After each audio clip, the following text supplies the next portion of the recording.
Namaste. Welcome to the beginning of another live Saṅgha.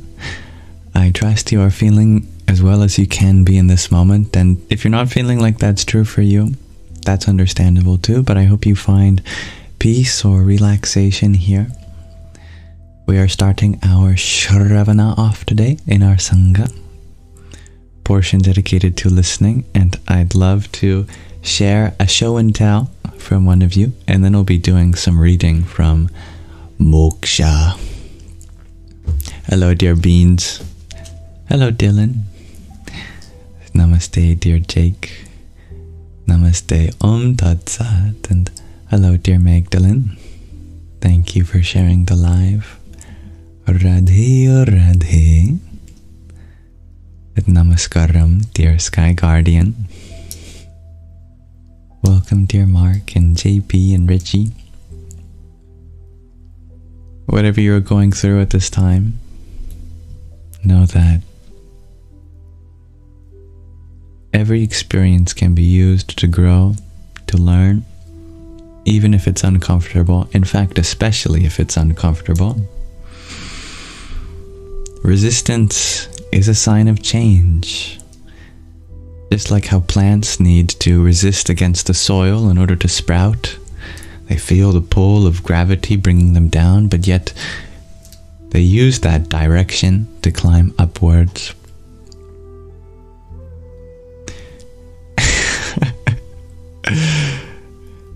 Thank you, dear Risi, for the heart me that you had sent to. Hari Om Tat Sat. Hello, Grazilina. If I can pronounce your name better, please let me know. Thank you for the follow. Sky Guardian, you still don't get why I haven't eaten those 2 gold coins.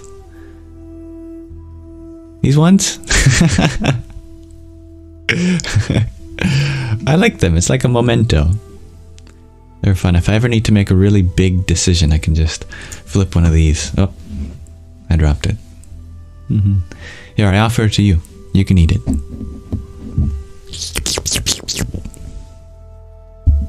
Just spit the wrapper out. Hello, dear Delaney. Thank you for liking the live.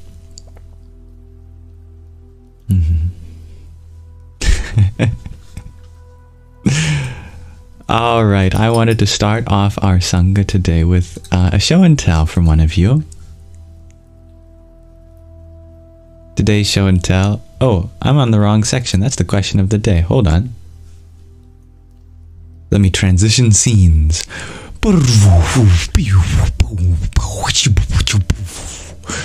There.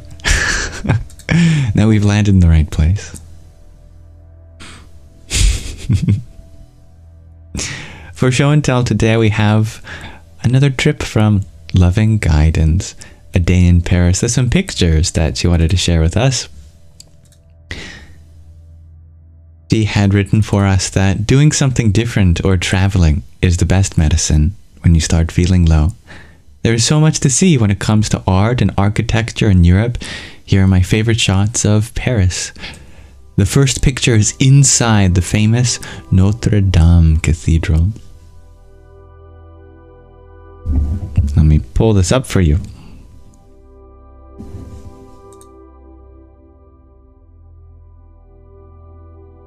I can make the... Oh, is that a copyrighted architecture? The design of the lights of the Eiffel Tower? This photograph is illegal. It's okay. I won't tell on them. Is that from the Notre Dame?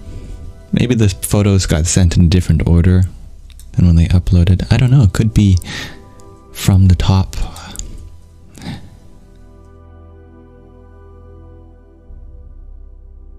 Very beautiful. Definitely the most iconic part of Paris. Here is a very famous statue that I've definitely seen before. I wouldn't know the name, but perhaps one of you might.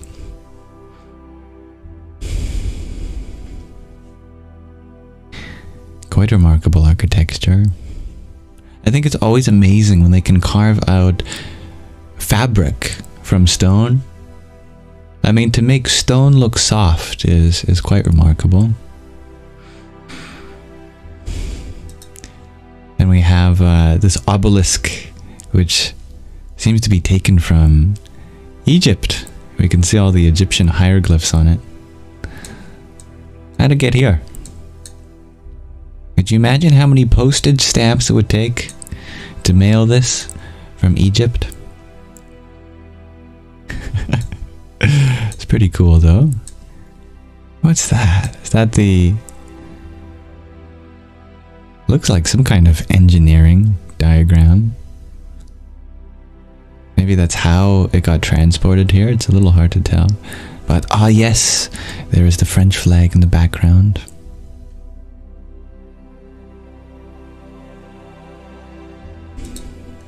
Third picture here, or fourth picture, I guess. We have this famous arch. I also don't know the name of this arch, but I think I've seen it before. At the top you can see there are some horses. Are these the 4 horsemen of the apocalypse? I don't know. And some brass or bronze statue up there. Probably brass.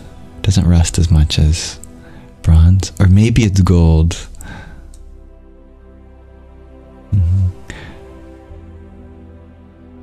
Me likes it. Then there's this beautiful fountain. All the different statues on it.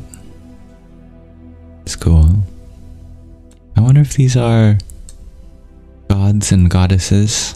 I feel like that one could be Zeus, but I really have no idea. Could be someone completely different.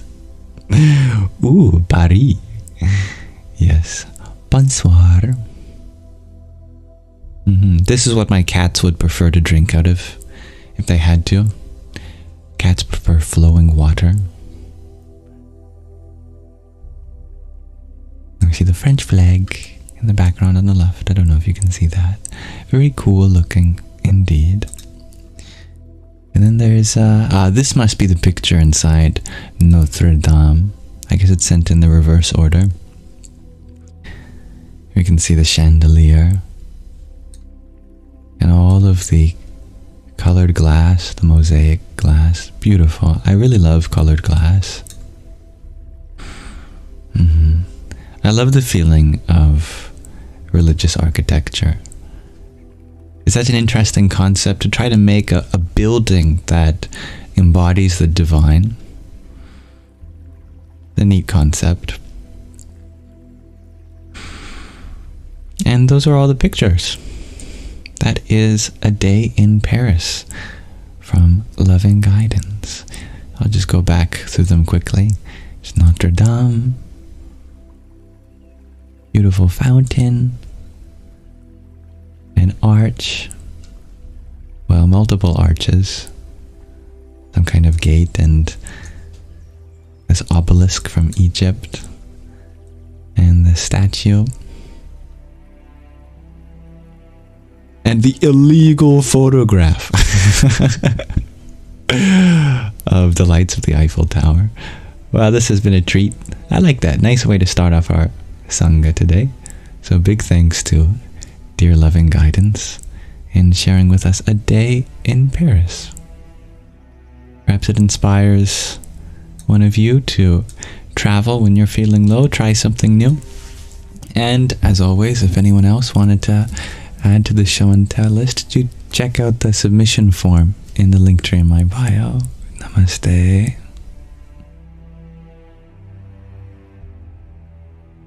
Thank you everyone for checking that out together. Sky Guardian, you share, your Guruji says, imagine all the people that came and prayed to bring it to life. Yeah, it is a cool thought. Now when you go to temples, imagine all the people, all their prayers, right? Just that knowledge elevates the space. And thank you, dear Isabella, for the trio of roses that you had sent. Hare Krishna.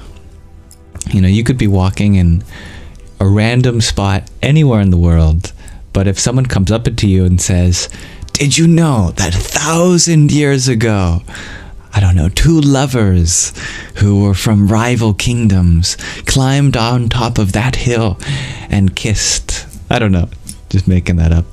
You'd think, wow, well, this is a wonderful spot. Now you'd look at everything and wonder, you know, did these two lovers walk past that rock?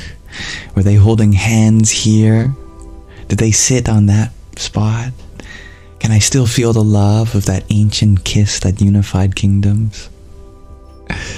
Just having that knowledge really elevates the space. Romeo and Juliet, exactly, dear Jean. Oh, hello, dear Donsuela. Yes, all the show and tells are also uploaded on YouTube in case you ever missed them. Thank you, Isabella, for your liking of the live too.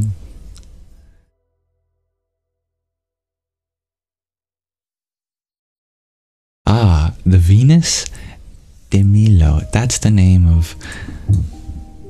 Is it the statue?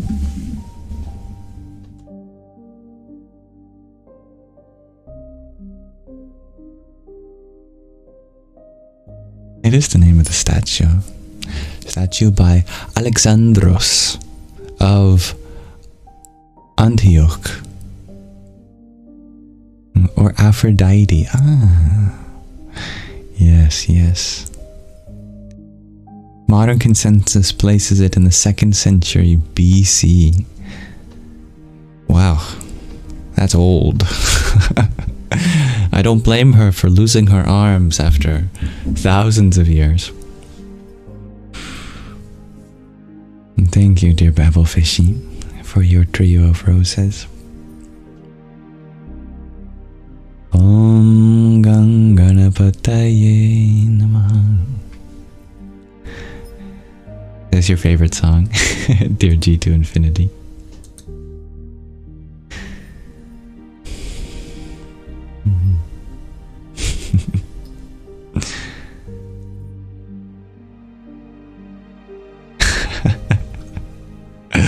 Bathing in a fountain. Definitely a magical moment. Welcome, dear Zenkra.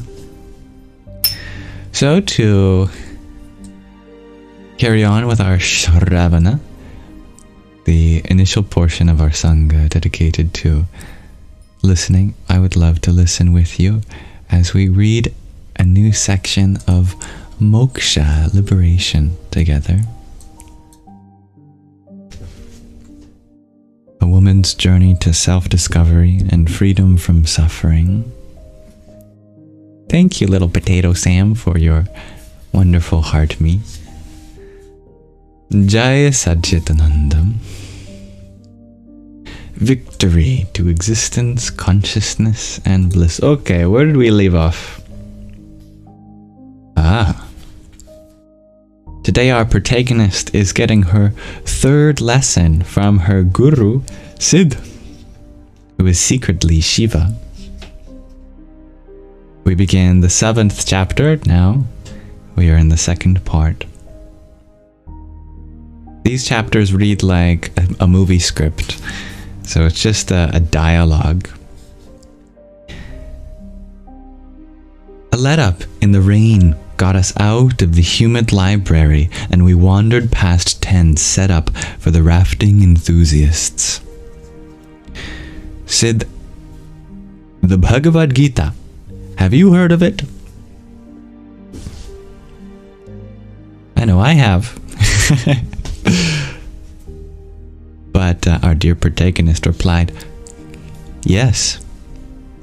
The text was covered in one of my philosophy courses, but I'd paid little attention.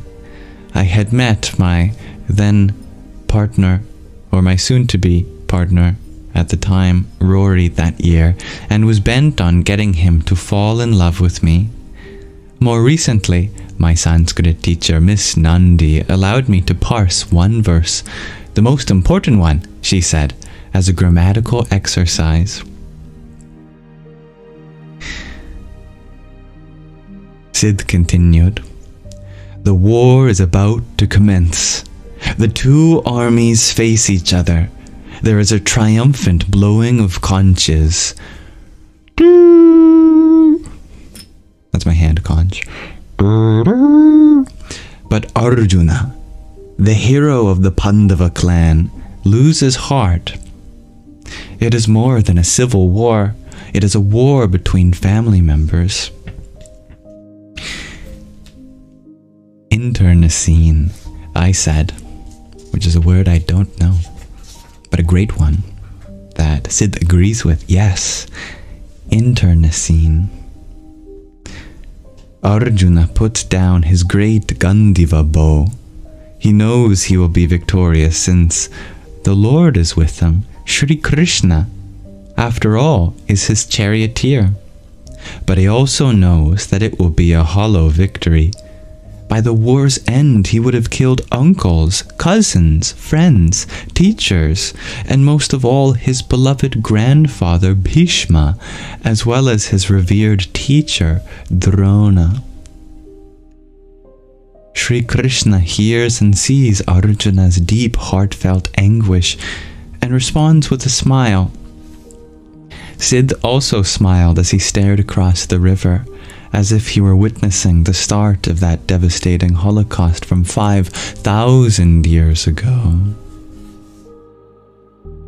Sid responded, "Why do you grieve?" Shri Krishna asks the despondent Arjuna. "Never is this one born, and never does it die, nor is it that having come to exist, it will again cease to be. This one is birthless, eternal, undecaying. It is not killed when the body is killed." "This one?" I asked. "Does he mean Arjuna?" "Yes and no," Sid continued. "Arjuna's abysmal ignorance of his true self makes him buy into his self-important agency in thinking, 'I am the killer. I am the one killed.' Death is certain for anyone born, and birth is certain for anyone dead. Where is the necessity for sorrow?" Shri Krishna asks. "Arjuna's duty is to bring righteousness back into this world, but he, overcome with emotion, falls prey to self-indulgent pity, and he suffers." Note that Shri Krishna does not order Arjuna to fight. He only gives him access to the truth. The final decision whether to fight or not is Arjuna alone. "Can I get access to this truth?" I asked. "Is it within my reach?" Sid answered, "The first step is to live an authentic life, a life of equanimity, where happiness and sorrow and likes and dislikes are the same to you.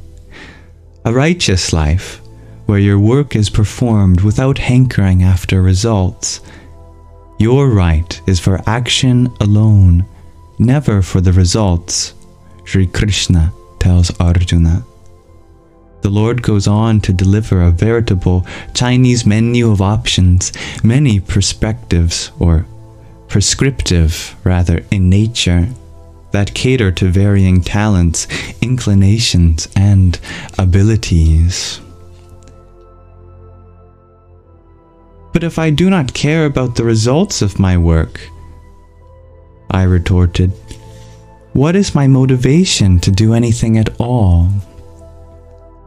"If you need a motive," Sid answered, "make every act a sacrifice, neither welcoming nor rejecting anything that happens to you, good or bad."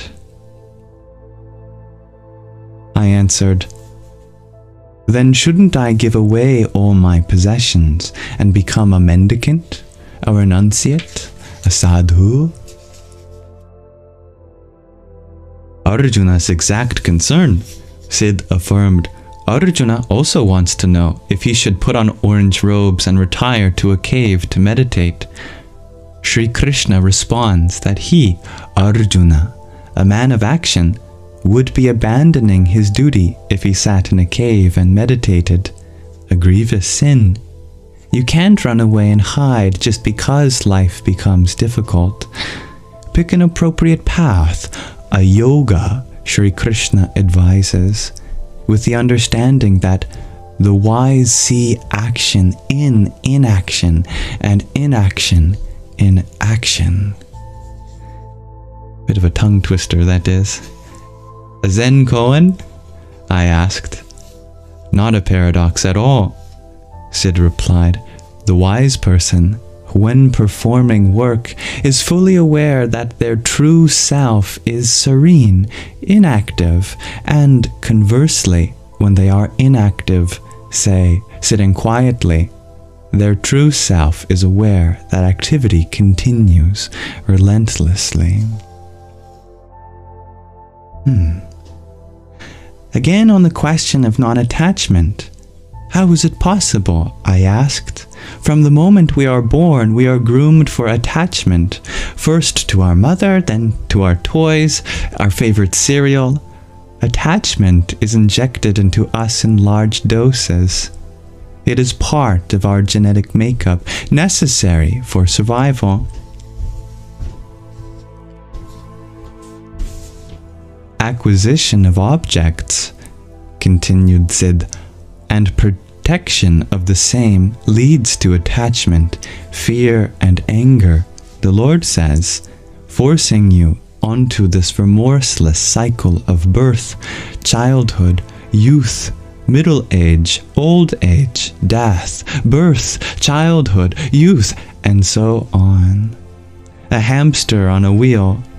Getting off the wheel can only come from self-recognition. Does control of the mind break this bond? I asked.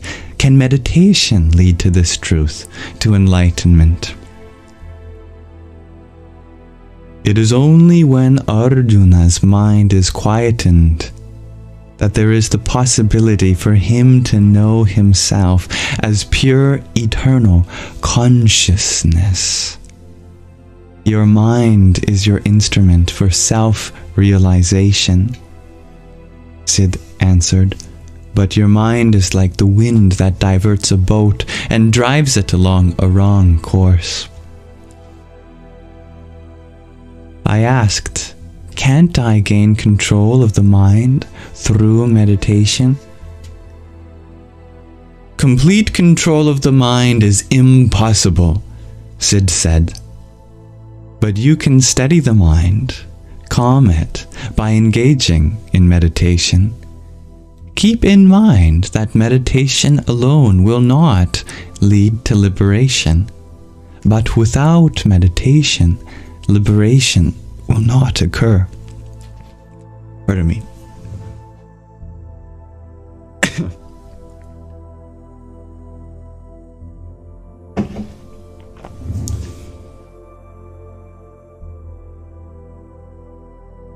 I asked, what do you think is the most effective way to meditate? Sid answered, Lord Krishna provides instructions on several techniques.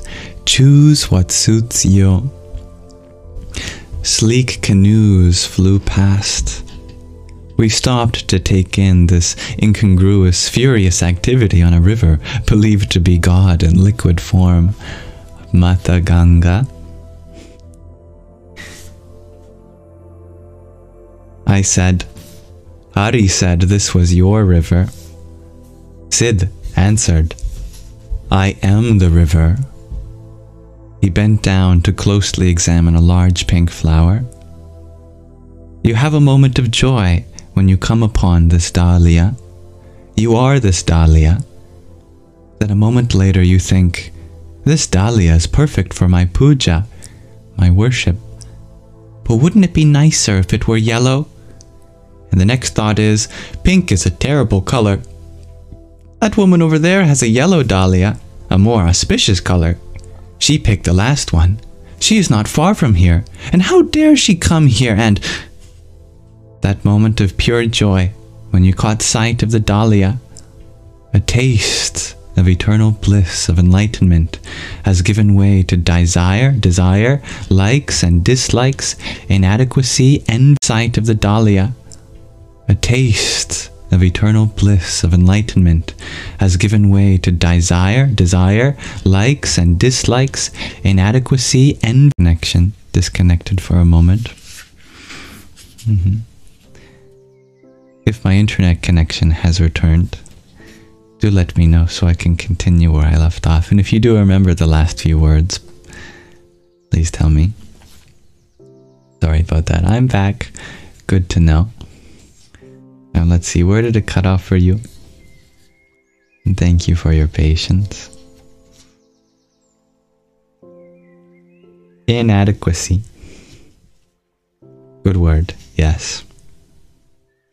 That moment of pure joy when you caught sight of the dahlia, a taste of the eternal bliss of enlightenment, has given way to desire, likes and dislikes, inadequacy, envy, fear and anger, and the beginning of suffering. I asked, but how can I be free of suffering when others suffer? What about the suffering of burned, beaten, discarded children? Do I say to myself it's not really real and go about my business? Sid responded, when you claim to suffer because others are suffering, you appropriate their suffering. Your ego, your small lowercase I-ness, makes the suffering of those children all about you. You get depressed, become paralyzed, unable to act. That's unfair, I retorted. I know what suffering entails. I am not self-centered and selfish. I have been hurt, physically. I know what it is like. I have an ugly scar from that knife attack in Africa years ago. I can't have children. 3 small children, 2 boys and a girl, approached the river edge at that moment, and with squeals excitedly reached for boxes and flowers. Flotsam from funeral ceremonies conducted upriver. Sid consoled. It's perfectly fine to feel sad, but it's not okay to suffer. Sadness is equated with suffering, but they are not the same. Sadness is not your enemy. You are not destroyed in the presence of sadness. Suffering, on the other hand, is your limited lowercase I-ness, insisting that the sorrow of others that you identify with is entirely about you. If one morning you find your new car has a scratch, you cry out that someone has hurt your car. You identify with your car. You are your car. You transfer the scratch on your car to yourself, and you suffer. Sadness may not have a worldly solution, but can be converted into a spiritual one. Sadness cannot and need not be removed, but suffering can and should be. Spiritual one. Sadness cannot and need not be removed, but suffering can and should be. Eternal, unblemished nature. The second. Oh. Did it cut out again for you? Thank you for letting me know. And should be is where we left off. Okay, let's see. Where was that? Sadness cannot and need not be removed, but suffering can and should be. Thank you for your patience. A fine distinction, I replied. A critical one, Sid affirmed. So what is your definition of suffering? I asked. Sid answered, suffering is the veil of ignorance covering your true nature. Suffering has 5 causes. The first is not knowing your true, eternal, unblemished nature. The second is holding on to what you love. The third is holding on to what you hate. The fourth is identifying with your false self, your ego, your I, lowercase I-ness. And the fifth is the fear of death. As you can imagine, all of these are contained in the first one. The most prevalent cause of suffering is when you take this plurality, that river, that butterfly, those children, as separate and different from you.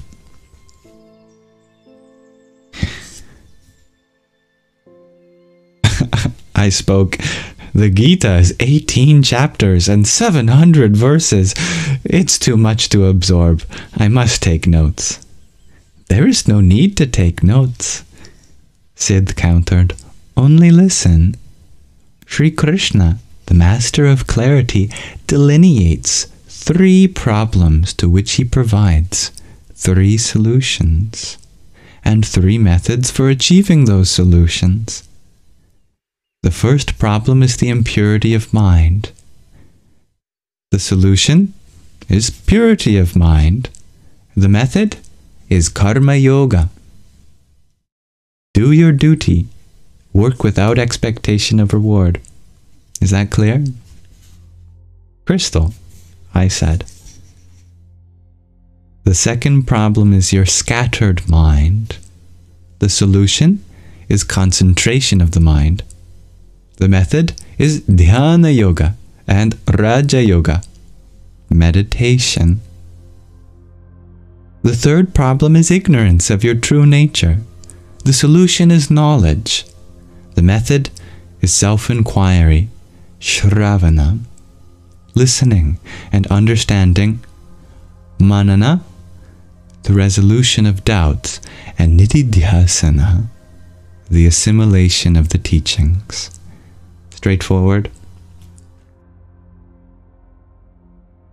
We continued our rambling along circuitous gravel paths, shiny green leaves on tall leafy trees.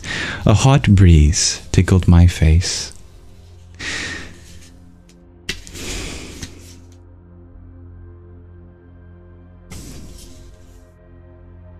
We'll pause our reading of Moksha, liberation, there for now. That has been our 3rd lesson from Sid on the secrets of immortality from Advaita Vedanta.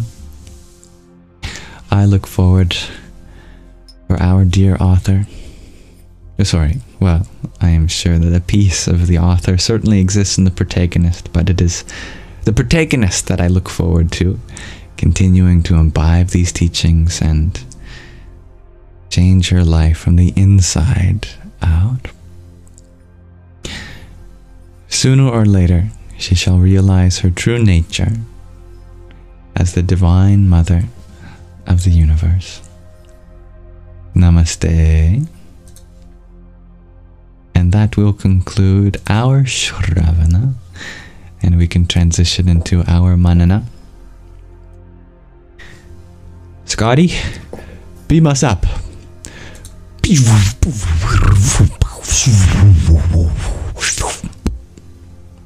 Okay, we have made it into our Manana section. Welcome everyone who joined while we were reading. Now my attention is all back on you in the comment section. We can speak on anything that our hearts and minds desire. Thank you to those who sent a gift while we were reading too. Dear Isabella, thank you for your trio of roses. Om Hring Namah Shivaya. Rianan, thank you for your heart me and septet of team bracelets. Om Om Gham Jahnavyai Namaha. And dear Maria, thank you for your heart me as well. Jai Sitaram.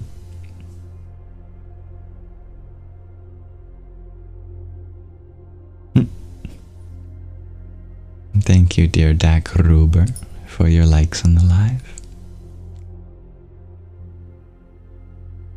Dear Regent, can you ask a question, of course? You followed for a while, but you're confused. Am I a hippie? It's a sensible question. I don't know how to answer that. What is a hippie to you, I guess? I don't think I personally have a formal definition for that word.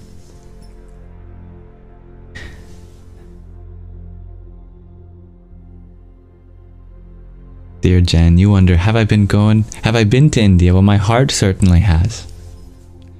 But as I always say, my body has yet to catch up. I'm glad the reading was important for you, dear Rhiannon. And the chapter gave you some much needed reminders. Shares dear Donsuela. I'm very happy to hear that. Thank you for listening. Jack, you share that a hippie is a lover of peace. Oh, well, I love peace. And peace is love. Hello, Queen of Fair. Natural, loving, respectful to nature, aren't materialistic, lovers of all animals. Well, I would love to continue to imbibe those traits. I feel like if I say I'm any of those things, then that might limit my ability to continue to imbibe those traits. So I'll put it like that then.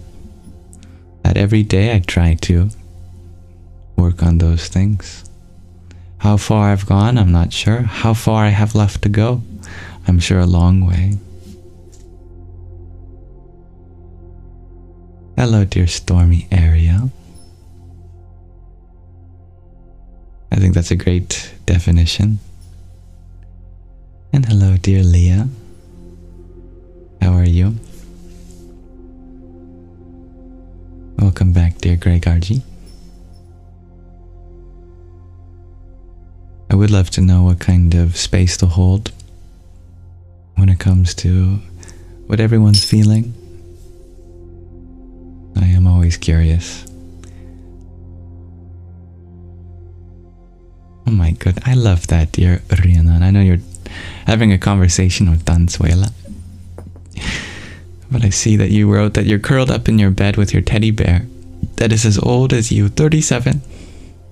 I also have a stuffy from, actually, the day I was born, from the same hospital.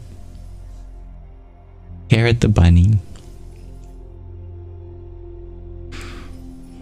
You're good, dear Leah. I'm happy to hear that. I am good too. I had my first ever massage and Reiki today. Thought I'd try it out. I booked it when I was having tummy problems. Nothing was helping. But my tummy problems went away before this day came. Anyway, it was really lovely. Very relaxing.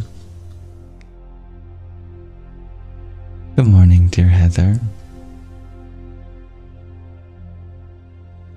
Dear Bubbles, can I speak about stressful family dynamics around the holidays and approaching compassionately? Yeah. That's a lovely subject that is so relevant for many of us. One part of the stress probably concerns the materialism that, unfortunately, corporations have insinuated with holidays. But if you're celebrating a gift-giving holiday, the greatest gift you can have is the presents. And no pun intended, but Presence, presence. The presence with your loved ones in your life. Just spend time together. You know, that is the greatest gift you can give. You don't have to worry about buying a diamond ring or a treadmill or whatever it might be. You know, just little things if you are. Some of my favorite things to look forward to are just the cards that people write. And I feel extra special when someone makes their own card, just a folded piece of paper. I think that can almost be even sweeter than a hand-picked card sometimes. Truly, I don't think it takes a lot to make each other happy, which is what this holiday is all about. And gifts.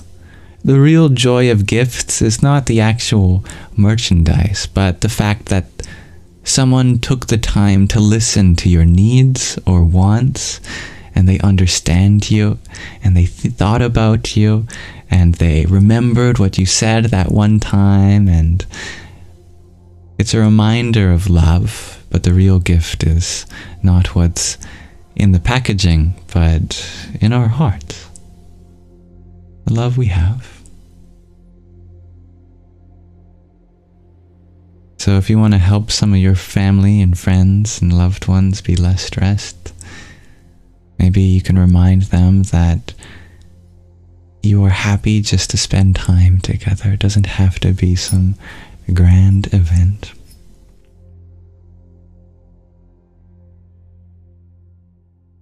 Thank you for the follow, dear Xana.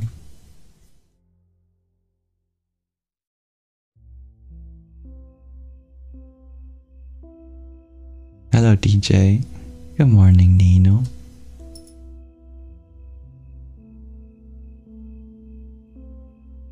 You love Reiki dearly. I feel so relaxed. I reminded you must go soon. Well, it's good to take care of your body and mind. Hello, Zaba.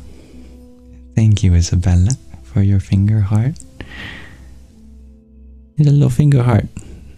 Oh, it's peeking behind the manjira.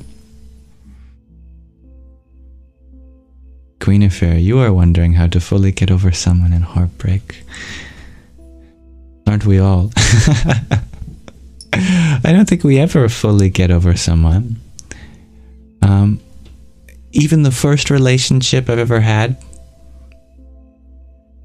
I don't think I'm fully over. I don't think I'm ever going to be fully over. And I don't know if I want to be, because I cherish the time I spent with everyone in my life. And I still feel the love. Even though that love may have turned bittersweet, that doesn't mean that that time wasn't important or valuable, or that it wasn't meant to be. It was meant to be in whatever form it was. There is no wrong person for you. Every relationship teaches you something. Even the ones where you get hurt, you learn so much about boundaries and self-respect and all of that good stuff. Right now, you have given probably your whole heart to someone. Nothing wrong with that, because you know what the heart does? It grows. Our emotional heart continues to get bigger, and then we find more space to love more things. We have reserved a spot for them in our heart. That love is always going to be there. But you can't stop your heart from continuing to grow. And you'll fill that space with even more things to love.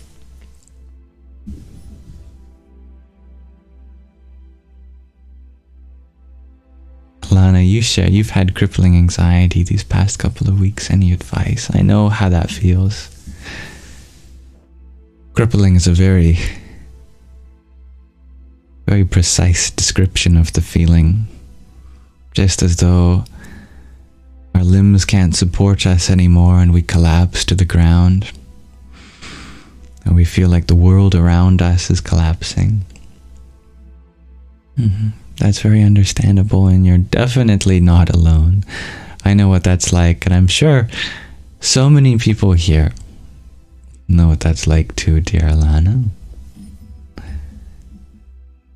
I've experienced it, and it gets better. it gets so much better.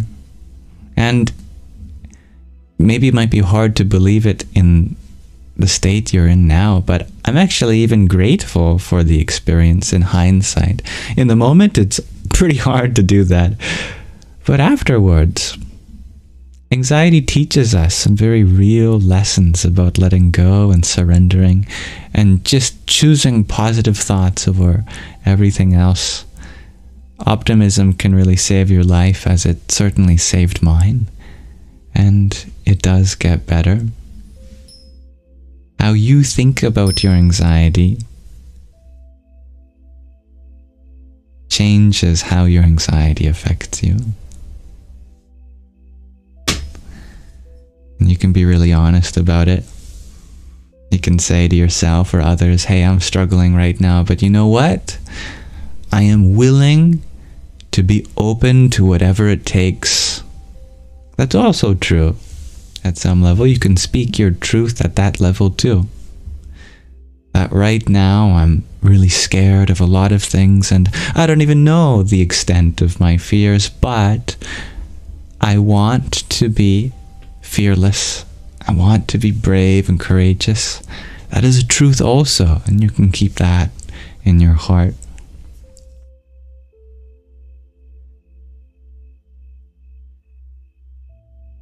Dear Zenkra, you ask, what kind of music do I like? Well, you know, all of your words are like music to my ears.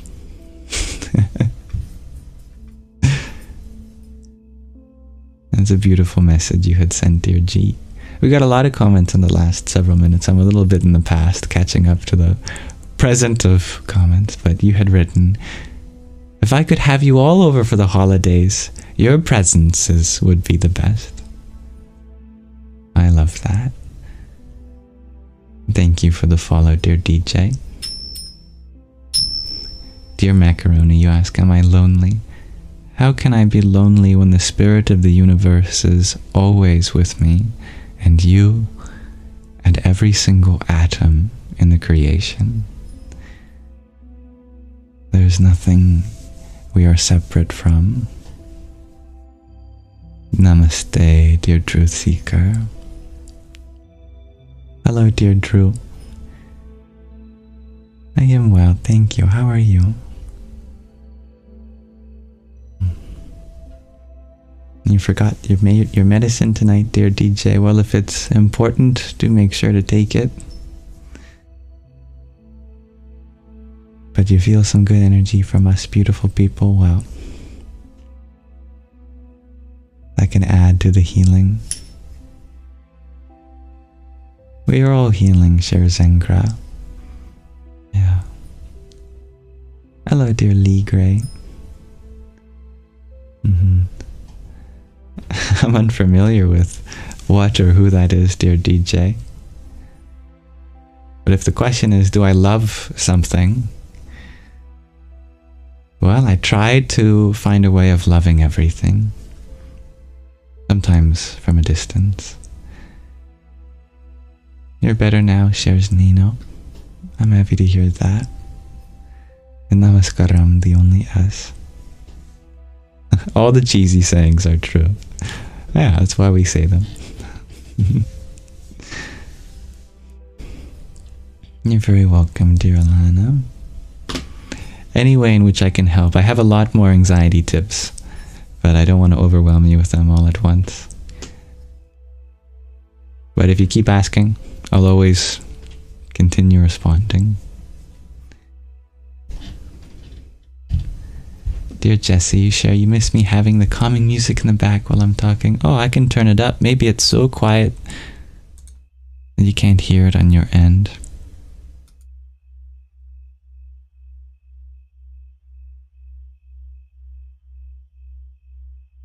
I turned it up, but we're in the middle of songs, so there's actually no music playing at this exact second.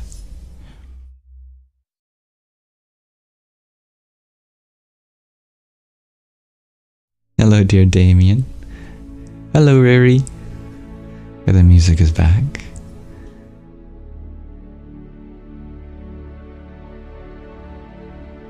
You're all ears, shares Isabella. Really? You're all ears, hey?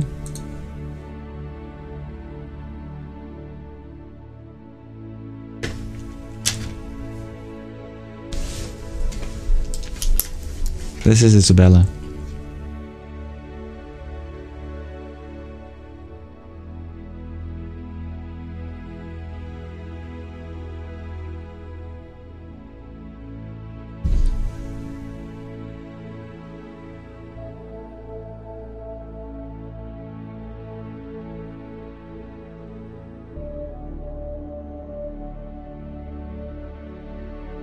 All ears.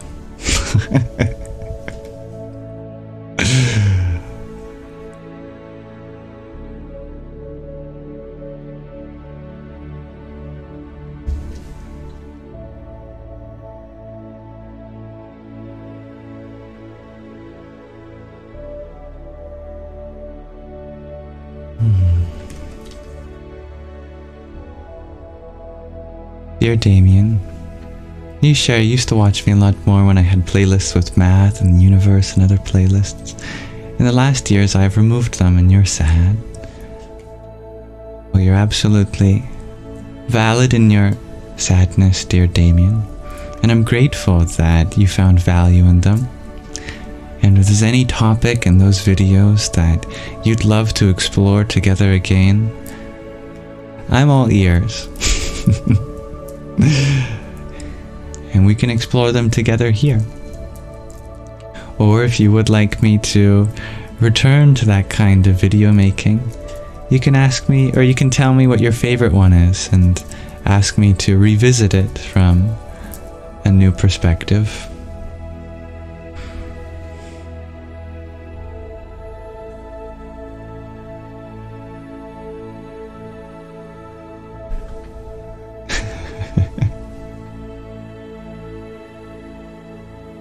Yeah, she's a great listener. Being all ears.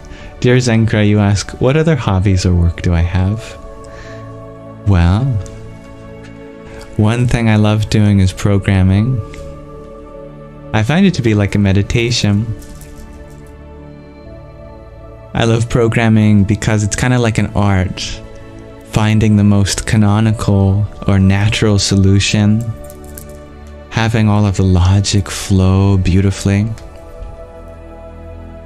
You know, I imagine if there was one answer to solve this computational problem, what would it look like in the fewest lines of code that just makes the most sense?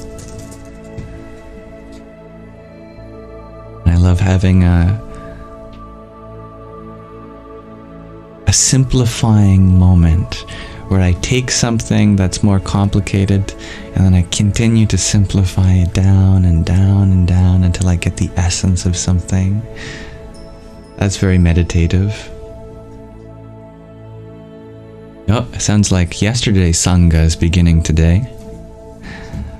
I've been downloading the last one so I can upload it as per usual. But while it's downloading, on the website that I downloaded from, it's usually frozen until it's finished downloading and then it starts playing. So I actually hear my voice.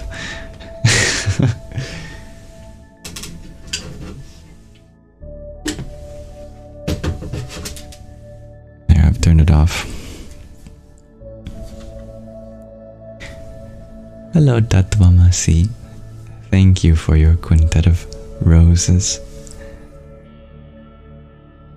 Radhe, Radhe. And dear the Maniac Mitch, thank you for your fest burst too. Om Dham Namaschandaraya. Mina Fair, you ask, am I an asparagus? I mean an Aquarius? Maybe one of my planets are. And maybe depending on if we use Western astrology or sidereal astrology or Vedic astrology. I'm sure in one astrological system, I'm in an asparagus. I'm in Aquarius. Hello, dear Jay.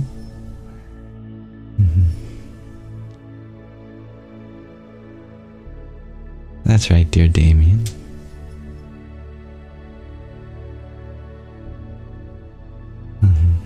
Subconscious human programming or computer programming?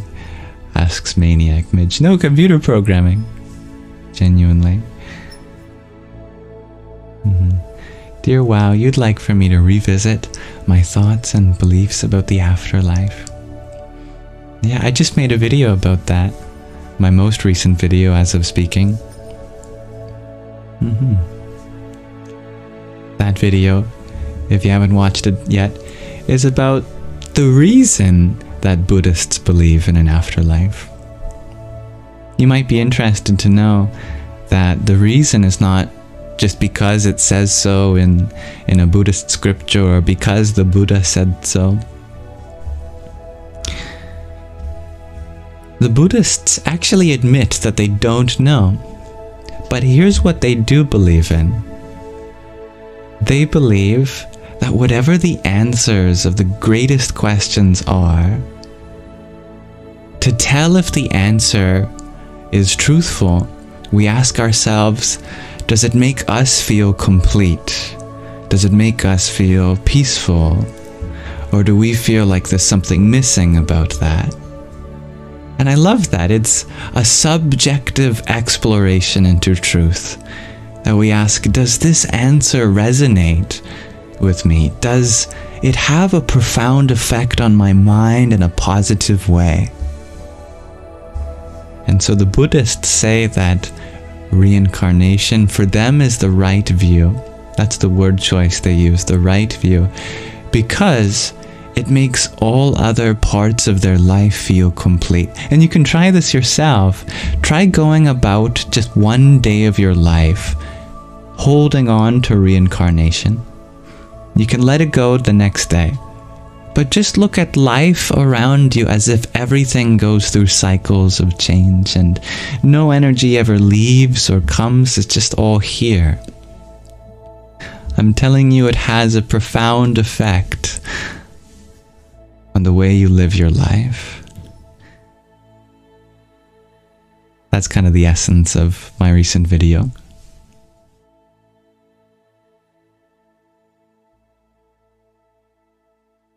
Thank you, dear Giuliano, for your heart me. Om Mani Padme Hum.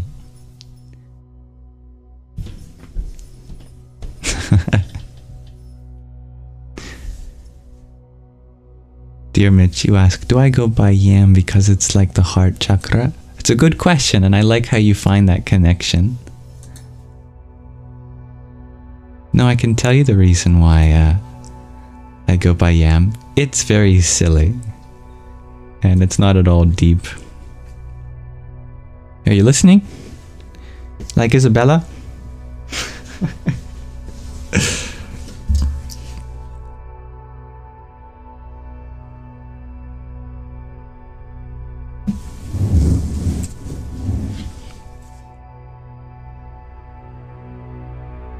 Tell you the story. I'll give you the bridged version. When I was very young, I had a lot of cavities because I ate a lot of sugar. I would almost always be in the dentist. So many of my early memories take place in the dentist office. I'd be there often. The first time I ever went to this dentist office, they put a sticker on me so that they'd know who I was. On that sticker, see if I can. This is supposed to be a frog, by the way. Draw a frog. On that sticker had a frog and the letters Y-A-M. It's a part of my name. My full name is actually L-Y-A-M. But the L was so close to the frog sticker that it was hard to see. So when the dentist came out, he was scanning the room. He was looking for anyone named Liam. He couldn't find anyone named Liam. Eventually, he figured out what happened, and he saw name tag that just said Yam. And he held out both his hands, and my eyes lit up, and he said, Yam! And then I laughed. I figured out what happened too, and from then on, it was like the universe had christened me. That was my name. But you're right. In the center of the heart chakra, you'll often see this symbol here, which is the bija, the seed mantra for the heart, which is transliterated as Y-A Anuswara, which in the international alphabet of Sanskrit transliteration is an M with a dot under it. It's pronounced like Yam.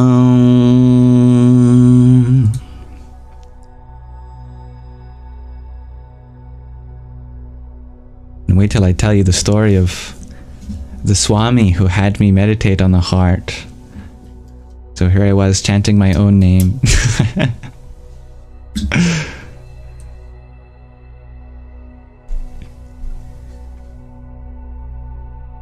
Yeah, no L's. I stopped taking L's after that day. That's right, Damien.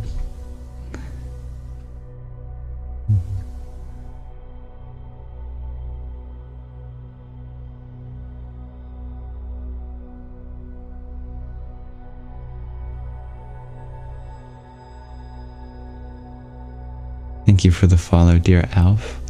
Daniel, you had asked, do I label myself among any category of set beliefs like Hinduism? I don't find it necessary.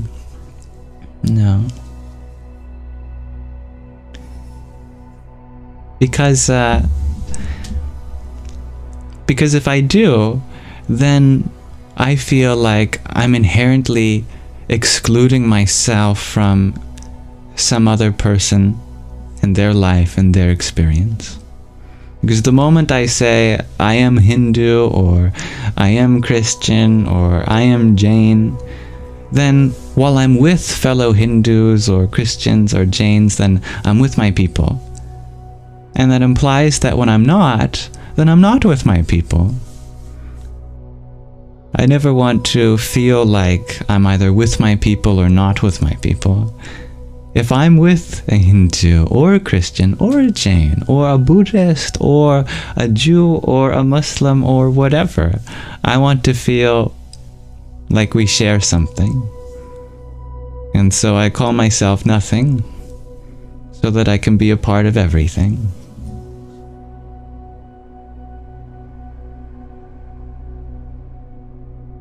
Thank you, dear Rahina, for your heart-me. Om Namo Buddhaya.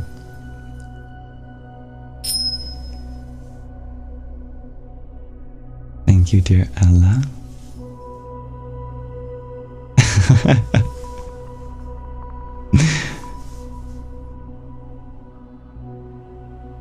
Dear Windup, you ask, bro, how can I deal with my political opinions changing and no longer falling in line with family?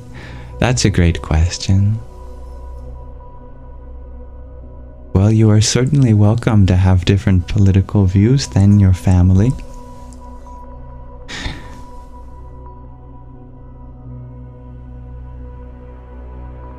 When you are with your family, your connection is much more than political, as it should be.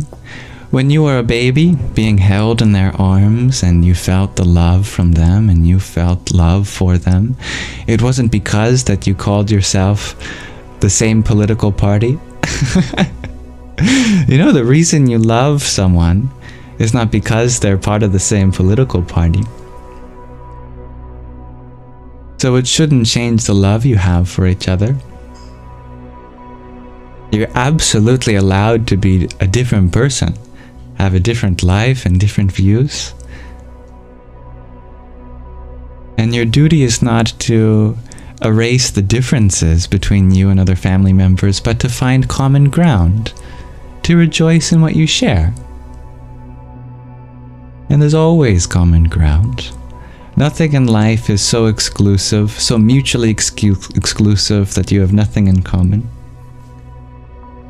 We can always find common ground if you're willing to put differences aside.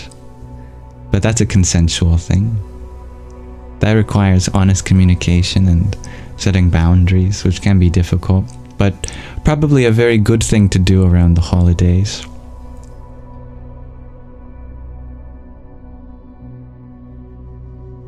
I don't think anyone really wants to get political while they're on holidays. So you could set that boundary with your family, perhaps. You know, at this time of year, I just want to spend some good quality time with you. I don't want to talk about anything in the news or current events. I just want to appreciate the event that we are currently occupying together in this present moment. And that's up to you.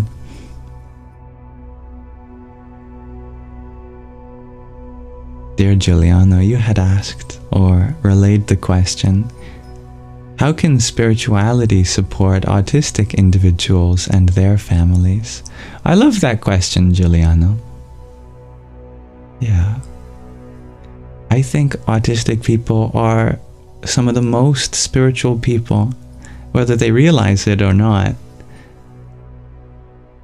The fact that they get overstimulated so often just shows that they're deeply sensitive.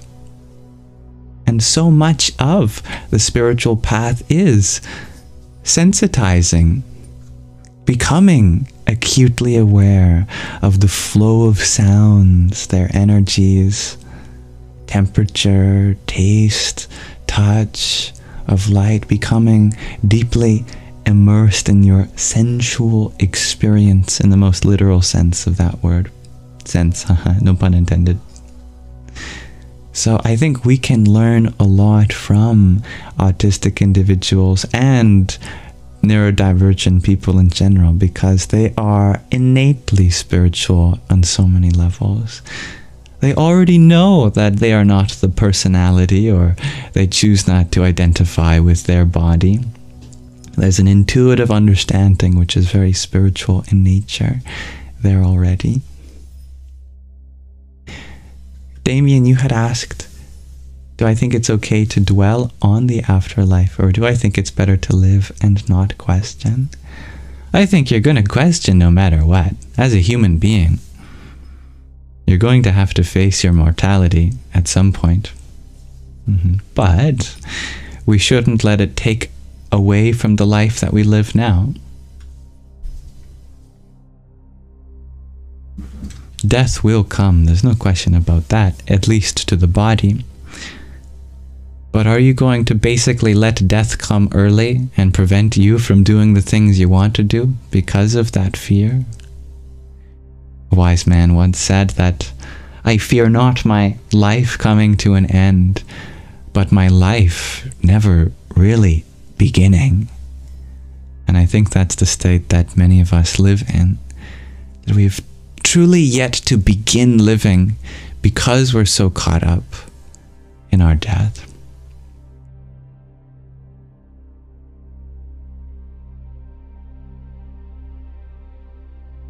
Thank you for sharing. Blessings, dear Crusade. All the same back to you. And thank you, Blue Jay, for your tiny yippee. And thank you, dear Urban, for sharing the live.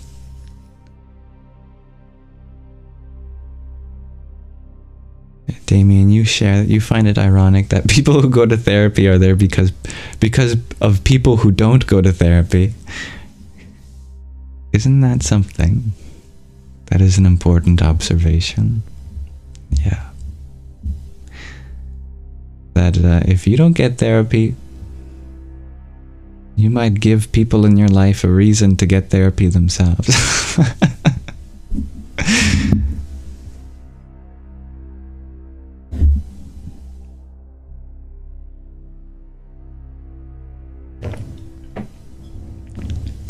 Conversely,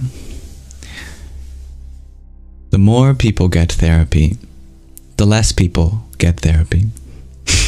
If you know what I mean.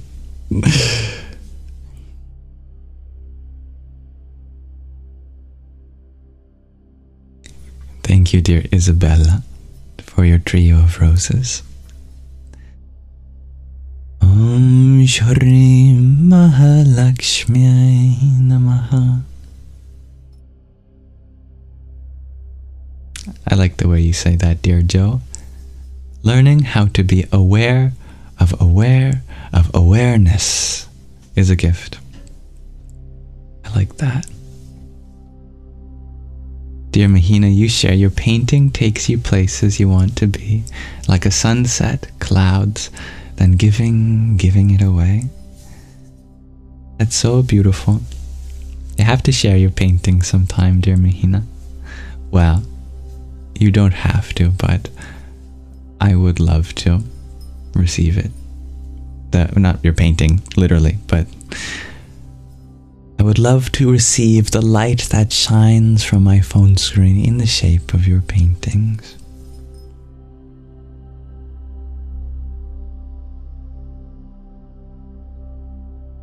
And thank you, dear Jay, for your paper crane. We had a paper crane around these parts somewhere. Not sure where it went. I'm sure one of my cats thought it was a bird and started chewing on it or something. Om Bram Bhairvaya Namo Namaha. And dear Roxy, thank you for your half a dozen roses. Hare Krishna. Dear David, thank you for your heart me as well. Om Namah Shakti Shivaya.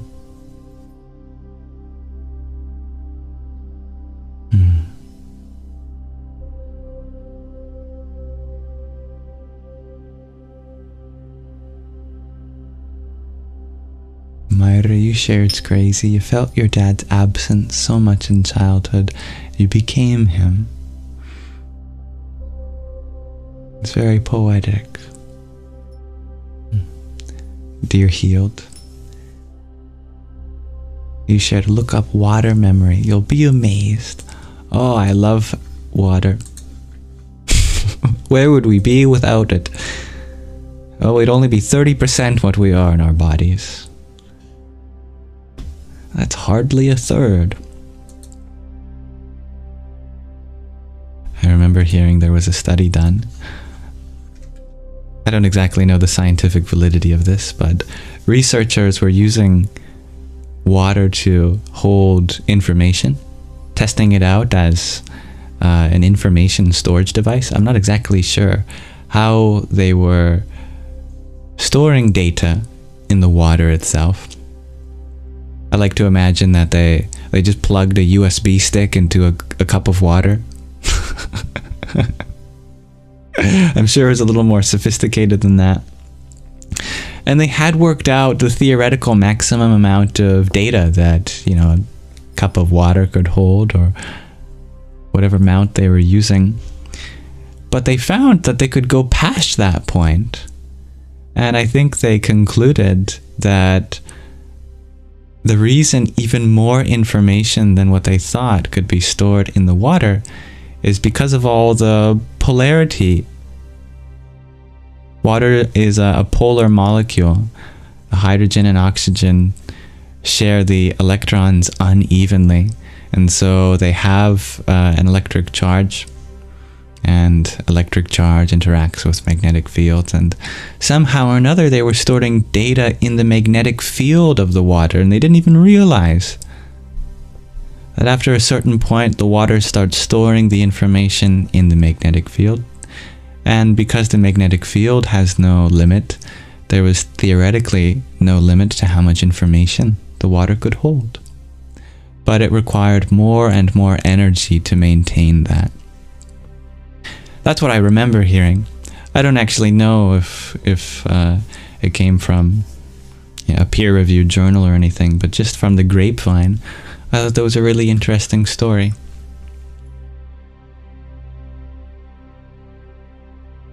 Hello, dear Koli. Thank you for the heart me. Om Ganganapataye Namaha. Addy Cat, thank you for your ice cream cone too. I wonder if my cats would like ice cream. I'm sure they'd like the cream part, even though it's not very good for them.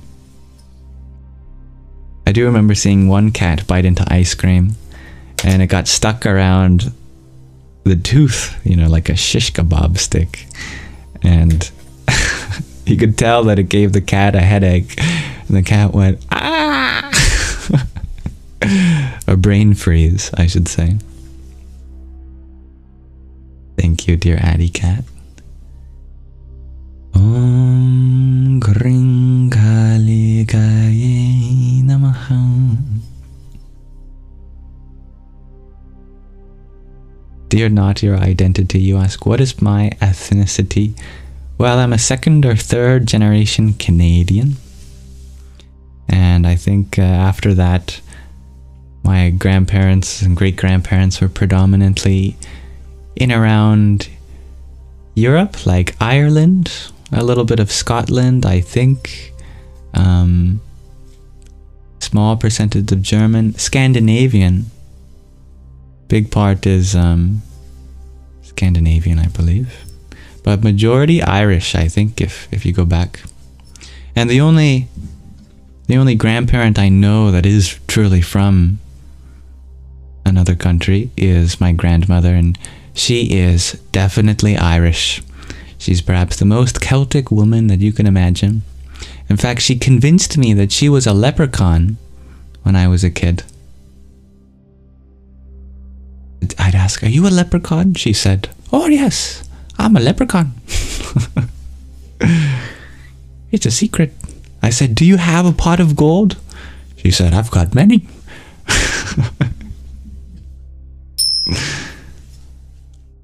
And I finally found her stash of gold coins.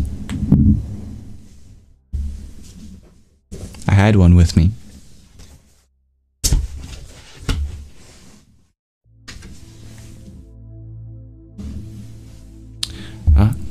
I think the Fays have stolen it back. Rightfully so.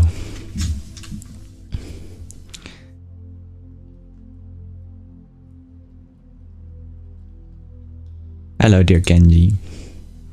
Good evening, Paige. Thank you for saying hello. I remember trying to convince my friends at school, my grandmother's a leprechaun. They didn't believe me. Hello, dear Hia de la Luna. You like when I chant? I can do a chant for you now. I can do the longest one I know, which in the grand scheme of chants is not very long. Anyway.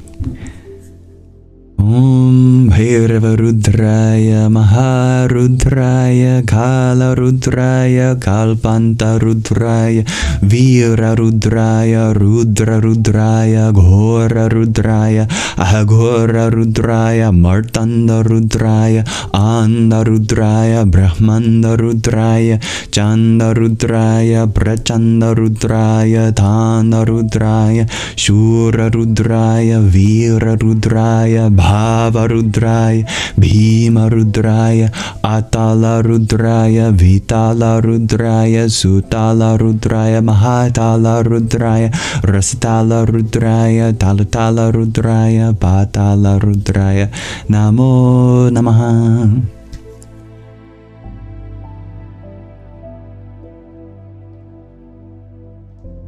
That's a mantra enumerating the various epithets of Rudra, the one who roared this universe into existence from the ancient Vedic religion.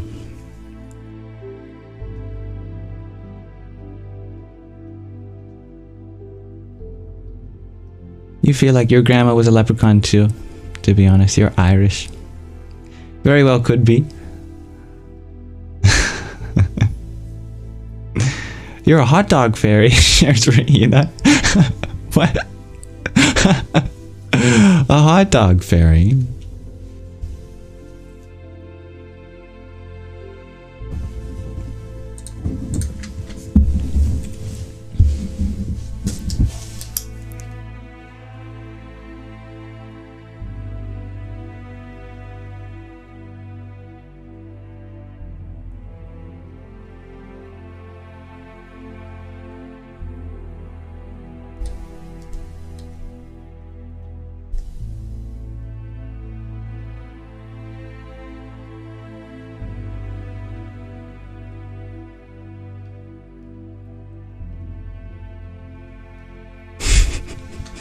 This is you?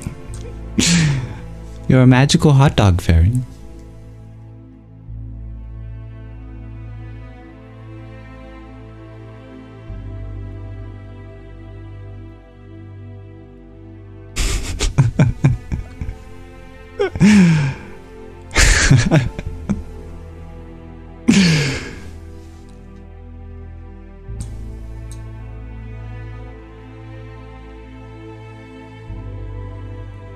The biblically accurate hot dog fairy.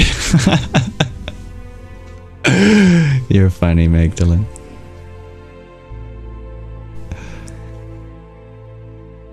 Thank you, dear Maria, for your tiny. Yippee!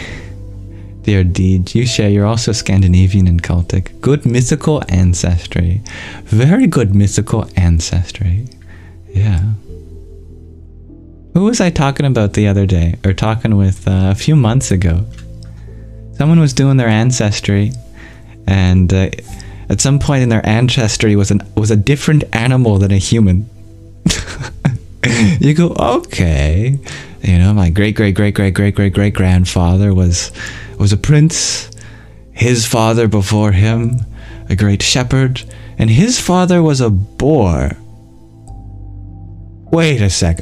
At what point did this turn from a family tree into mythology? Was that you, Greg RG? Were we talking about that with you? Yeah, I think it's hilarious. People from, you know, such places like Scandinavia. You go far enough in your family tree, you just start naming animals.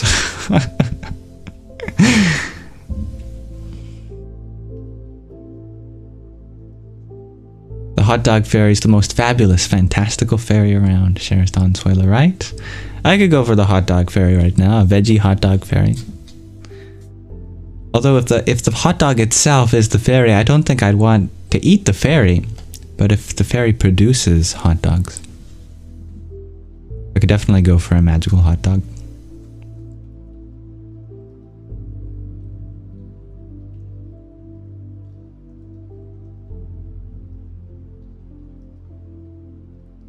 Mahina, you share your grandchildren are convinced you're a real fairy. They call you Grandma Fairy. I love that. And they're right. You are a fairy. Mm-hmm. It might be your new Saṅgha nickname, Grandma Fairy.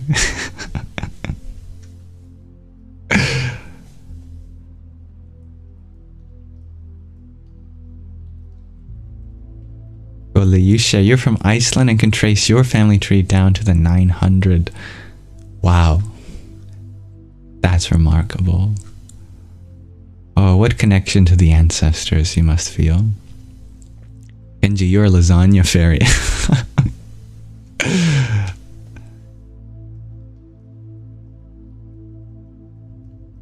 Thank you, dear Shaina, for your quintet of roses. Om Ram Hanumate Namaha. And dear Sazorar, thank you for your heart me as well. Om Ham Saraswatyai Namaha. The only ask you ask, is it good for a spiritual person watching movies or shows that isn't sharing their values? It is up to you what you want to watch, of course. It can be your guilty pleasure. Nothing wrong with that. It's important that parts of our shadow don't get repressed and You could be an entirely kind person in your day-to-day life, but somewhere in there is someone mean, you know? We all have that part of us, and there's no shame in it. And sometimes you need to watch a show where there's someone who's just mean, and you're like, yeah, oh, finally, you know? The nice part about shows like that is that you can find self-expression from those parts of our shadow without incorporating them in your day-to-day life. But it's very lovely to watch shows that incorporate your values too. There's meaning in that too, just for a different reason.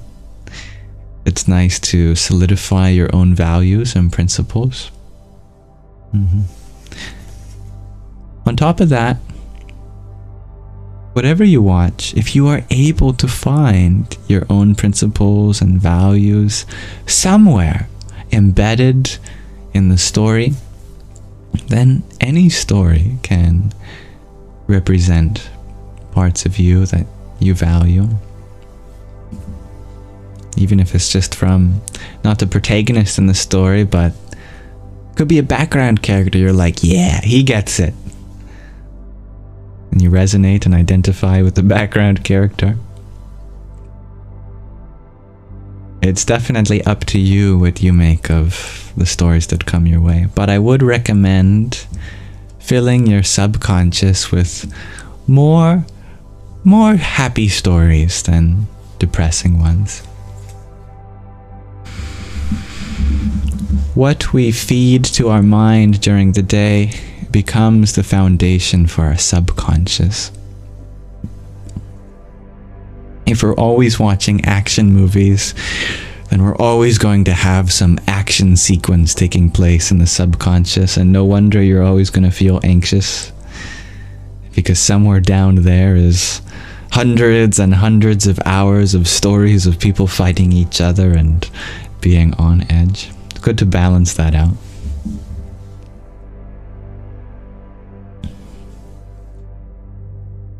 Happy that resonates with you. Kenji, you share your ancestry is Norse and Irish. I love that. Thank you for sharing.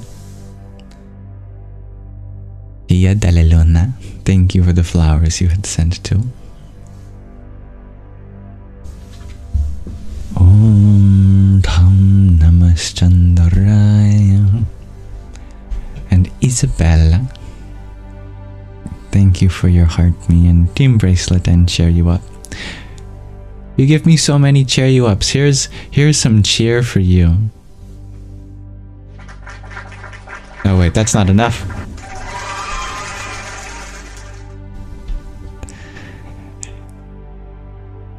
Dear Paige, thank you for your heart me as well. Om Sum Suryaya Namaha. Paige, you are Irish, Russian, Welsh, Scottish, and then some random ones. The good mix. Thank you for sharing. Guy Garden, you want to watch a horror movie with the yam. I've been elevated to having a definite article. I am the yam. We gotta watch the scariest movie.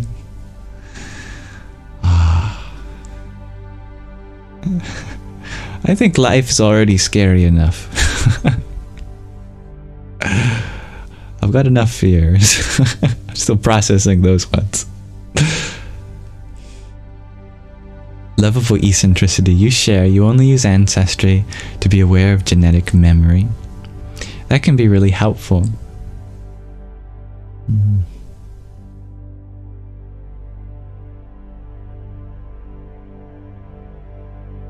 And Mahina, you share, you are Scandinavian, or shall I say, Grandma Fairy, you are Scandinavian, and your Gram and Grandpa immigrated from Sweden, and DNA found Neanderthal too.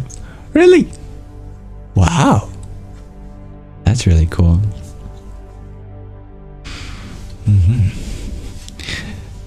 There used to be a few different kinds of humans, a few different species of humans. Neanderthals were one of them. And the Neanderthals eventually went extinct, but not before adding to the Homo sapien genetic database, if you want to call it that. I think it's really cool that you have strong traces of another human species in you. That's very beautiful.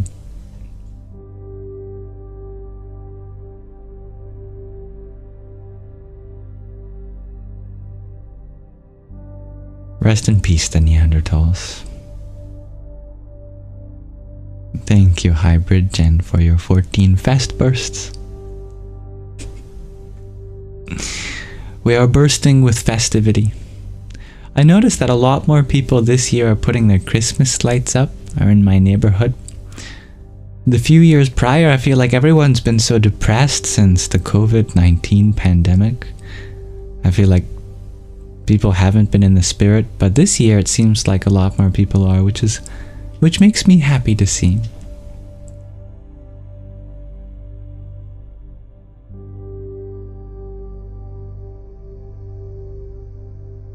Thank you, Sazorar, for your tiny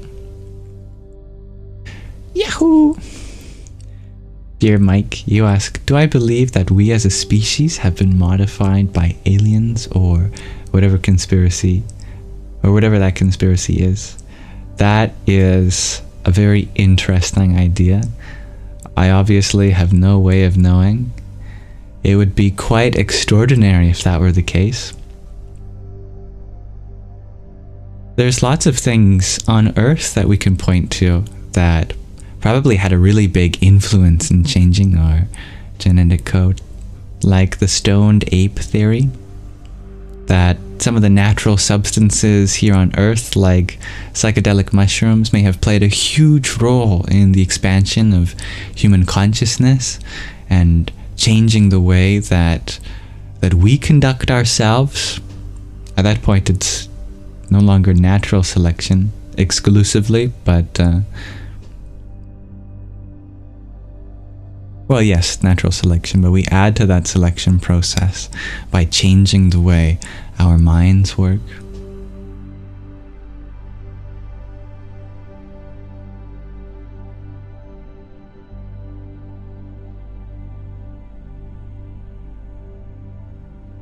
Thank you, dear Trevor, for the heart me that you had sent.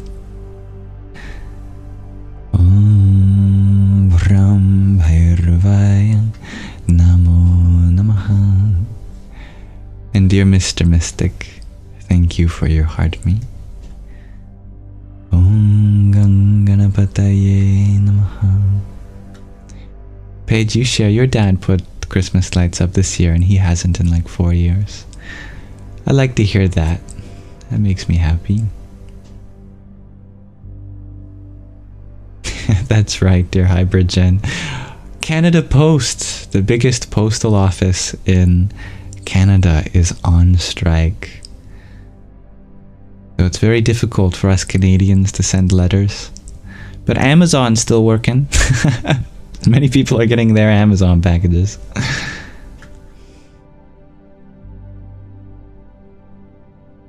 Yeah, they're striking for probably better working conditions, better pay, which is good for them. It's tough work being a post person. My dad tried it for a few months and it's just absolutely exhausting.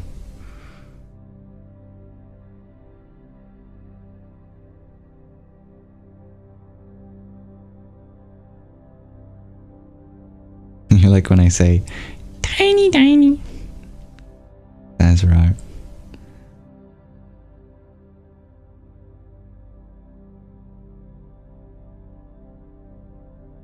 The yogi, you ask, do I think we have alien genetic material?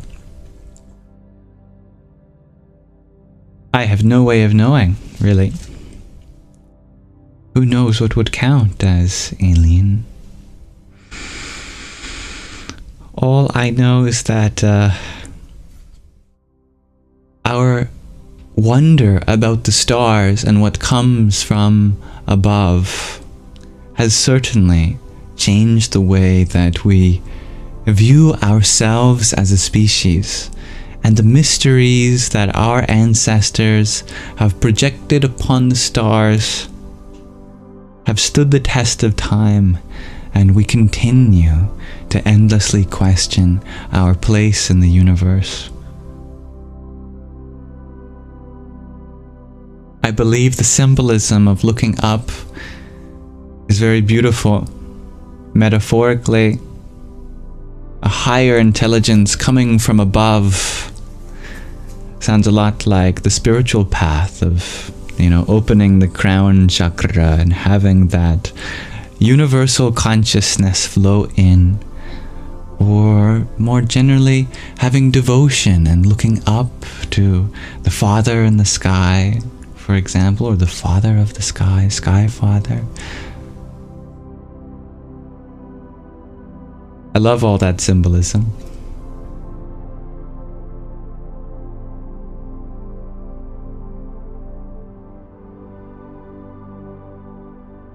Dear Paige, you feel like we're getting more liberated as a collective. I love that you feel like that, dear Paige. I feel you.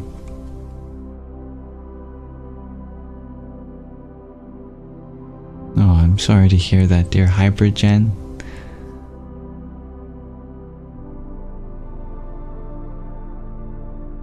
But the greatest gift in your child's life is your love. Unfortunately, that can't be stolen off the porch. Your children live on the porch of your heart.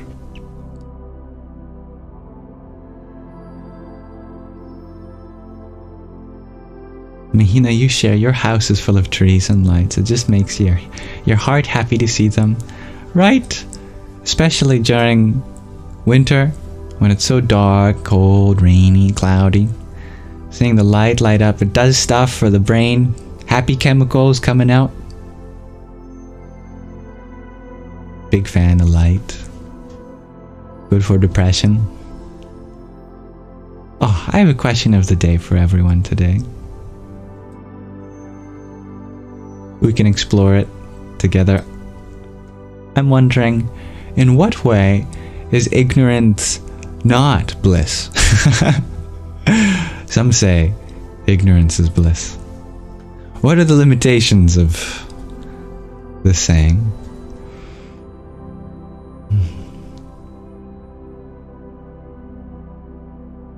And dear Hia de la Luna, thank you for your flowers. Om Namo Bhagavate Vasudevaya.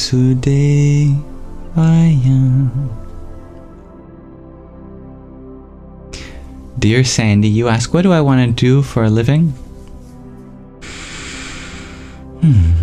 Well, I already am living. Yeah, and the best part is I don't have to do to live. We are human beings rather than human doings in our essential nature. We are pure being. Yeah. I am for a living.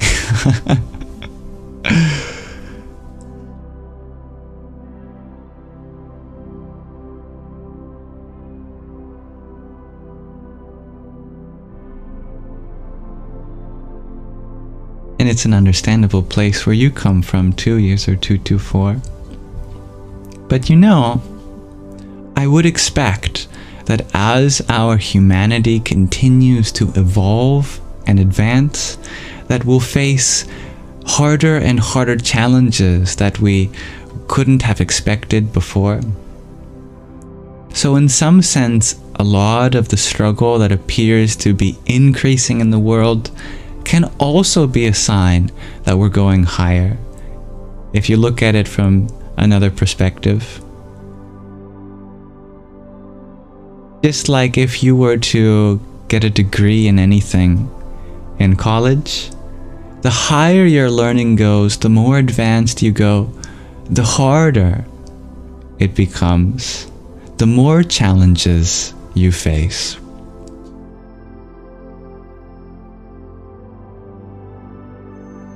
I think that can be a really consoling perspective when we look at a lot of the challenges our world is facing today. That it's not necessarily a sign of regression, but progression into new and unfamiliar territory that we've never been before.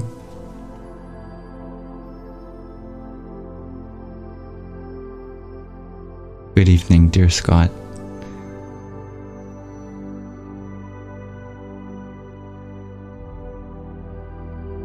Alright, some answers to the question of the day.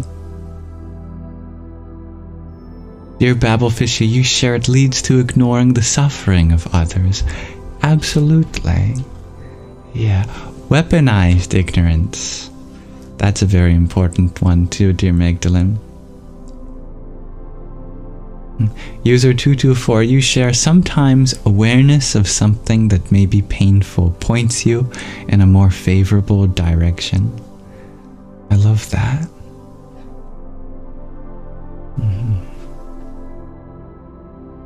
Lois Page, you share, ignorance isn't bliss when we ignore our own needs. You put that really well, dear Paige. And thank you, dear Spencer, for your trio of tiny tinies. Hare Krishna. Strawberry Star Bunny, you share, you're avoiding a truth. Yeah. And hello. Ignorance is suffering. I like your equation, dear Spencer. Jay, you share that ignorance is a form of not knowing. Bliss is found in seeing beyond the veil. Such beautiful words. Ragnhildur, you share, if it involves harm to anyone or anything as a consequence, yeah.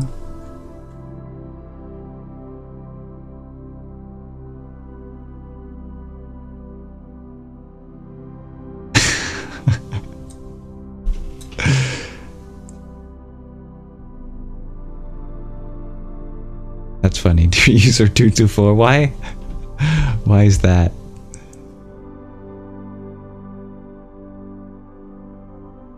Dear Anna, you share when you are ignoring how important you are. I love that.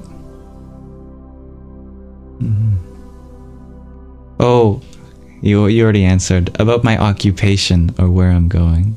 Yeah, right? What is your occupation, sir? I just am. Where are you going? Wherever the wind takes me, officer.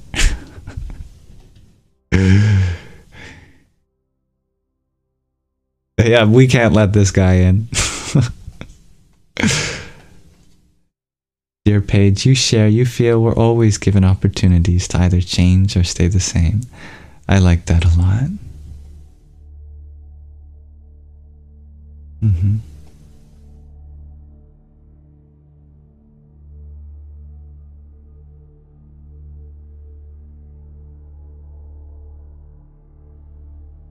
Dear, yes, I love a certain drug which unfortunately a lot of people are dying from. You asked a question about astral projection. I'd be happy to answer that question. Would you mind coming back with a different username before I answer? Or another account? I wouldn't want to glorify the use of, unfortunately, a substance that's an epidemic. But I appreciate the mischief in you and your curiosity. And thank you, dear Paige, for your septet of tiny tinies. Yippee! Dear M, you share, some seem to only cope by overlooking the things we should prioritize to be something to be aware of. That is very true. Tattvamasi, you share, ignorance veils bliss. Yeah, true bliss. Hello, Be Radical.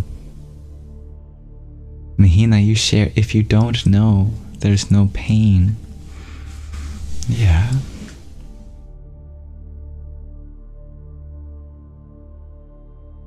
Dear Woo Woo, you ask, how can a parent feel bliss by being ignorant of a child's needs? It is not taking responsibility. That's a great counterexample. I love that. Yeah, well said. Indeed, you share, it might not be blissful for those around the ignorance of others, right?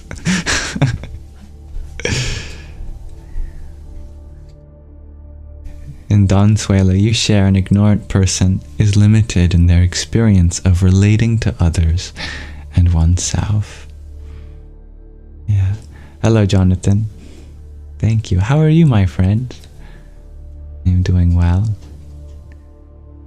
Girly Pop, you share, when we are judged by our doings, ignorance is not bliss. We should know better, and that's why we are here.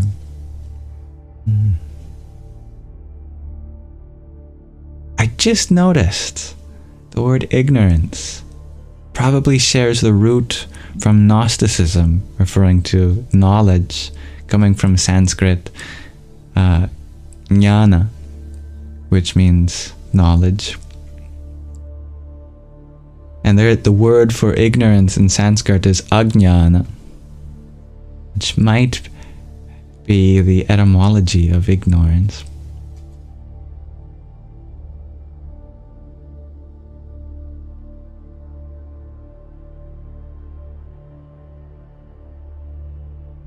Dear Cowboy, you ask, when and how can you astral travel? Do you remember your latest dream?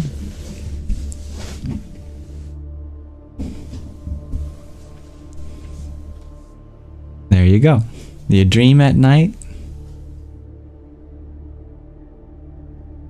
You do that unconsciously at night, but if you do so consciously while meditating, it's the same. The word astral refers to our inner cosmology, whereas the term astro refers to outer cosmology. In dream, we explore our inner cosmology.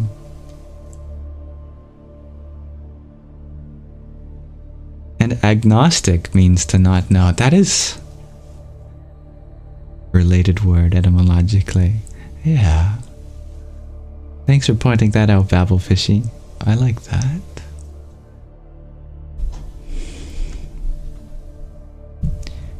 Thank you for sharing the live, dear Paige. And thank you for understanding my boundaries, dear Deeds, and sharing the live, dear M. To you with Tay, you share, ignorance is not bliss when that ignorance causes others to suffer as a result. Right? Well said. Sadhu. Eller Art, thank you for your heart me. Om Mani Padme Hum. Dear Isabella, you share, if it causes you pain, but in some instance a little pain means growth. Very wise. Hi Bridgen, you have 4 kids, you're trying with all to give attention. I imagine that's very difficult. Trying to divide your attention 4 ways.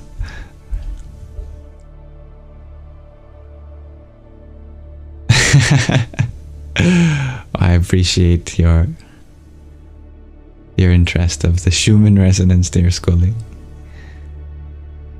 Paige, you ask, what's my answer to the question of the day? I'll tell you all in a moment. Actually, you have 5, dear Hyvergen, but the oldest one is 19 and doesn't require so much attention.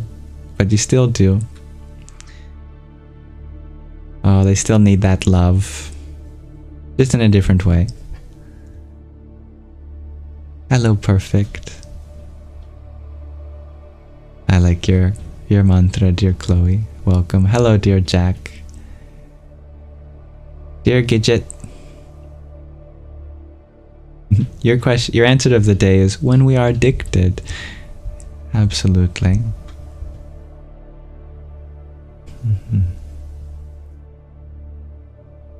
And Isabella, you feel like you know too much now. Your brain hurts.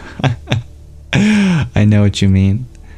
Sometimes higher awareness can come with a higher sensitivity to being overwhelmed. But that can be remedied. Sazra, you ask, is it not knowing or is it not understanding? I like that question. Yeah. I think it's definitely up to you how you distinguish knowing from understanding. But perhaps knowing can come across as just kind of a more dry, analytical memorization, but understanding is more deep, immersed, expansive, perhaps. And Beamer, you don't understand the meaning. Ignorance is bliss. Right? Yeah.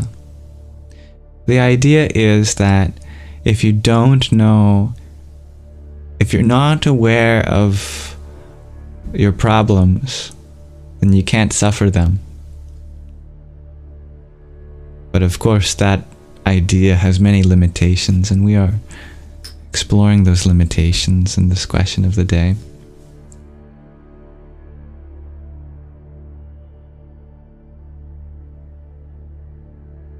Hello, dear Chloe. Pranam, dear Prat. I appreciate your term of endearment, but you are welcome to see me as a fellow student like yourself.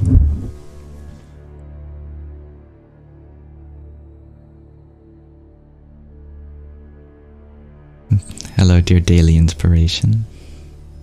Thank you for finding beauty in the soul we share.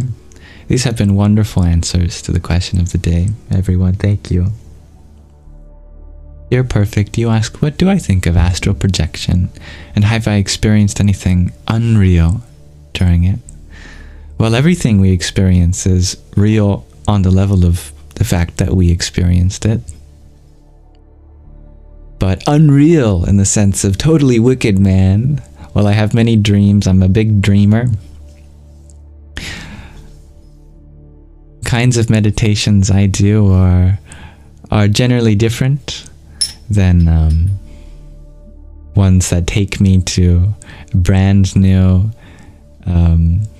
experiences of the senses. But I certainly explore the astral plane every night as I dream, as many of us do. And I'm sure many of my dreams could probably be considered unreal.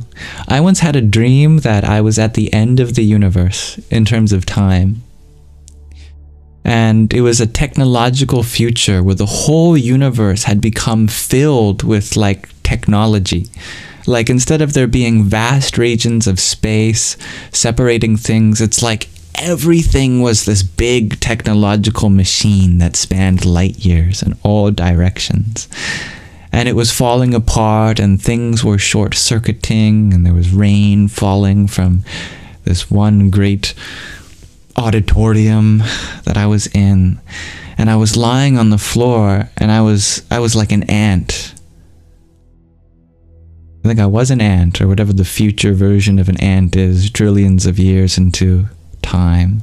And I was this ant that was being electrified by the electricity short-circuiting with the water that had flooded from the rain in this auditorium of technology. And I felt the whole universe just decaying into a kind of broken down machine. But it was very blissful. Like I had experienced it all, and it was time for the machine to turn off.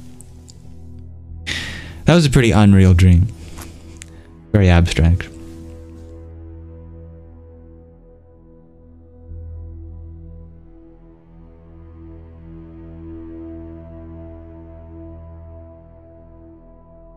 Going back to the question of the day for a moment, dear Dia, you shared, depends on the definition of ignorance. Absolutely. Always good to find a shared definition. Ask the JP, you share when ignorance adds to confusion and causes hurt feelings. And if you're not aware of your problems, you also can't fix them. Well said. Or if you're unaware of a truth, shares user 224, pardon me for my hiccups. You got jump scared with that hello, shares Anna. Oh, I'm sorry. Don't mean to scare you. Boo! No, sorry. Maybe a part of me does. Thank you for the follow, dear Catherine. Hello, dear Maya. Dear Paige, you share, depends on what your moon is, though, for actual dreaming. How interesting. That makes sense. The moon is the symbol of the mind.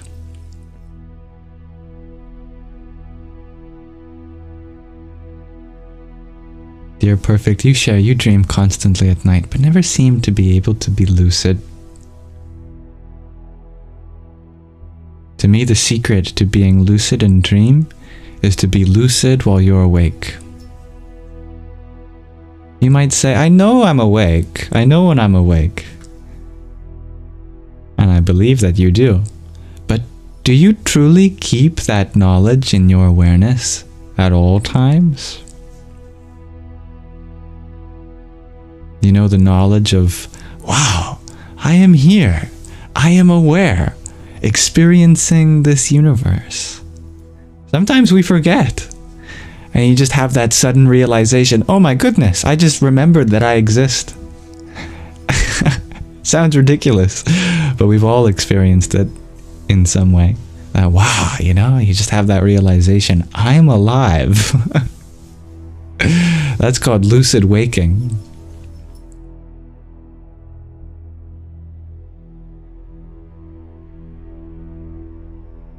But yeah, these have been wonderful answers to the question of the day. I'm happy to continue holding space for some answers, but you did ask what my answer was a few minutes ago.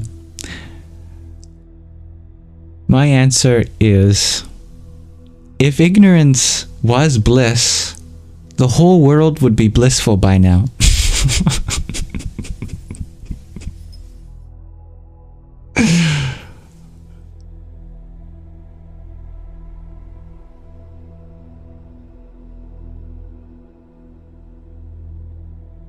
Dear Eller Art, you ask, how often is it true that what you don't know doesn't hurt you? Harm can be caused by what is unknown. Yeah. A great answer to our question.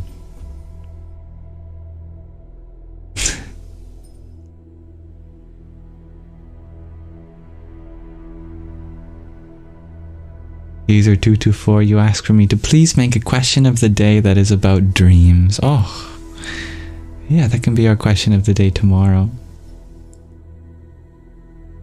Thank you for the follow, dear Why Am I Here? Dear Pretzoni, you share, you read somewhere that rumination is the biggest reason of sadness. So it isn't ignorance bliss. Yeah, I know what you mean. Rumination. The more we ruminate on an object, the more we set ourselves up to grieve when that object becomes inevitably separate from our experience.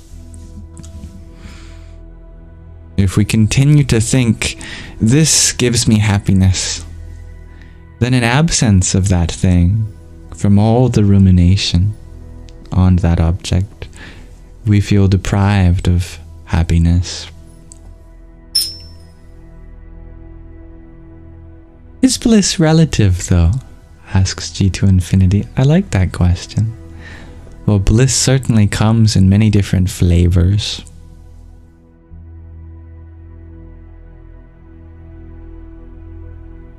Guy Guardian, you ask, can we have a question of the day how we can end the Canada Post strike?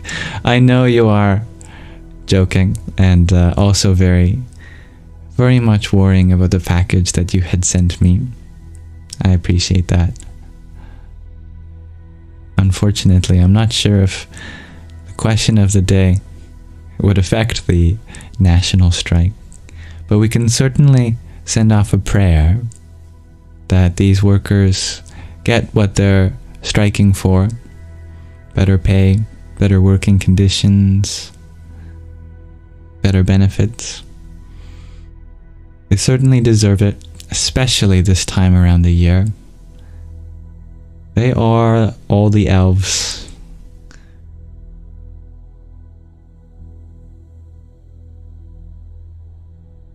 Dear Hybrid Jen, did I see the dream you put? No, let me scroll up. You just got back. Your son's so bad with his laser, you took it away. Oh. Yeah, I'm bad with lasers too. I kid you not, I got my first job at the youngest age that I possibly could for the exclusive reason of saving up to buy the most powerful lasers I could find on the internet.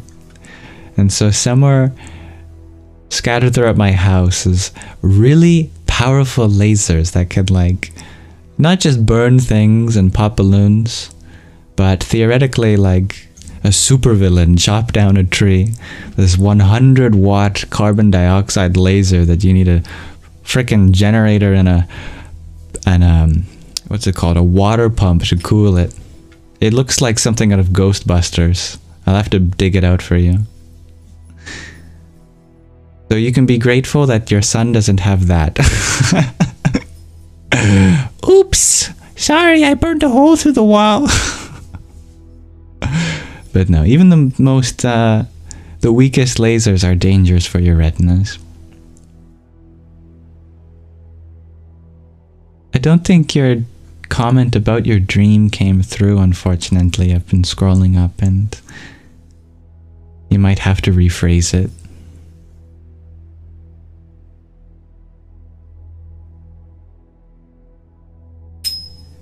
What did I do with the lasers as a child? Well, realistically, as with most toys, you play with them for like 5 minutes and you go, this is awesome. And then that's about it. You go, wow, I'm having so much fun. You burn lots of stuff. I think I wrote my name into the garage door with the laser. Like signing my name with the lightsaber. And that was about it. Played with it a couple times.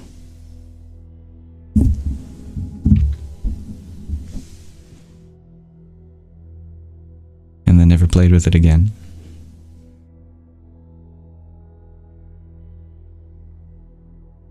But yeah, it was funny in the interview when I was interviewing for my first job. Why do you want this job? I want to buy lasers. Okay. Can't believe they hired me.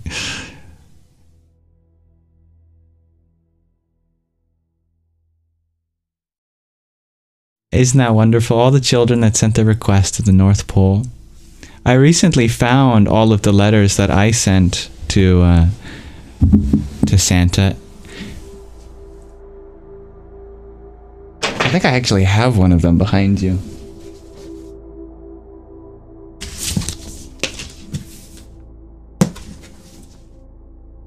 Yeah.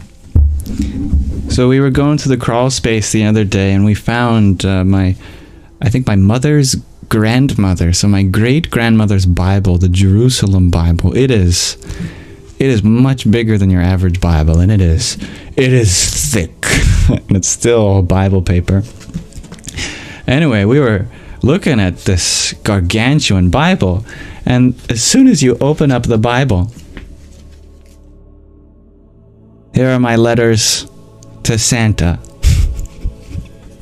Clearly they never arrived. I was so mad at my mom. She said I couldn't give them away. They're so cute. So here's one of my letters to Santa that I wrote. That's my address when I lived in Calgary, don't worry. I had drawn Santa on the back. I think he looks like a moldy yam. I had written, "Dear Santa, my name is Liam. I'm 7 years old. My favorite thing is video games. How does your reindeer fly? And how does Rudolph fly? I have been G, which probably stands for good. So could have me candy canes, toys, video games, and a DS. Don't get too cold. Thank you, your friend, Liam."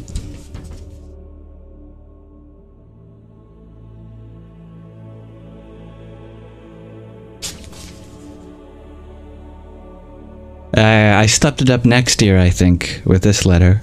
"Dear Santa," oh, I was punny with it. "Dear Santa," get it? Mm-hmm. From LKB Liam Kai Boylan. Got a nice sleigh, and on the back we have candy cane, Santa's workshop. Oh, I wrote it upside down. This year I wrote, "I hope you, Mrs. Claus, your reindeer, and your elves have a very good, nice, fun, happy, Merry Christmas." My 3 askings. No, I'm not saying you have to, but I'd like Fable 3, please. This was my favorite video game series when I was younger, Fable. The 3rd one was just coming out. My wish is for you to bring lots and lots of joy to the world. And last, please, help the homeless people. It's true, actually. Help the homeless people. Wow. I didn't think I was even that nice back then. I guess I was.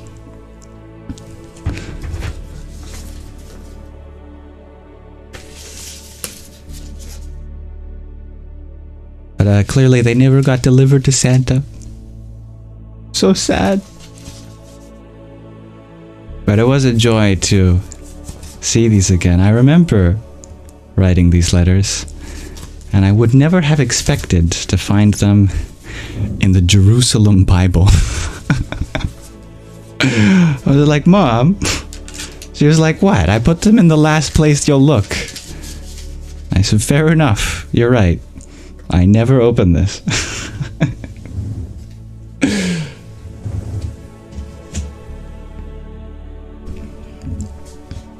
I don't know if the address for Santa is the same in America, but in Canada, the address is North Pole, Santa North Pole, and then the postal number is HOHOHO. HOHOHO, which is, of course, ho ho ho.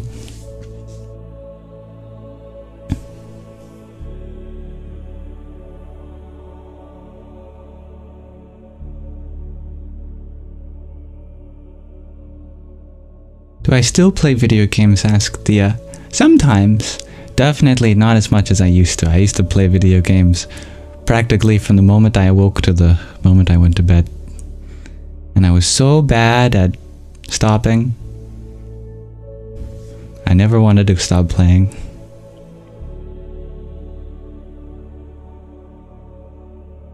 Dear Hybrid Jen, you need to get yourself a new Bible. Your autistic son likes them, and then starts stimming, taking pages out. Well, when they say take a page out of the Bible, your son takes it very literally. Well, that's very sweet. I do remember I had a children's Bible when I was really young, and it had lots of pictures, and many of them were terrifying, because not all the stories of the Bible are very wholesome.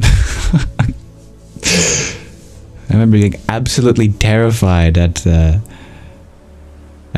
what is it, the Red Sea, that was literally drawn in like blood. Or I think it actually was blood. No, not the Red Sea. It was that story where Moses turns all the water in Egypt to blood. Yeah, that terrified me. I never opened that book again. Maybe your son would prefer a picture book. If you want a nice scholarly version, I would recommend the, what is it called? The NSRV? That's the version that many biblical scholars recommend. The New Revised Standard Version.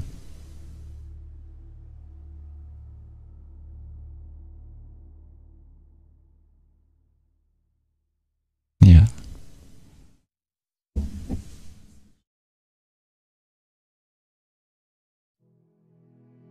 Uru, you share you played as a child on a Commodore 64. Old. Wow. That is pretty old. Yeah, that was before my time. But one of the first computers, household computers, Commodore. That's right, NSRV, the New Standard Revised Version. Yeah, that part would have been nightmare fuel for me too, Shellyfish.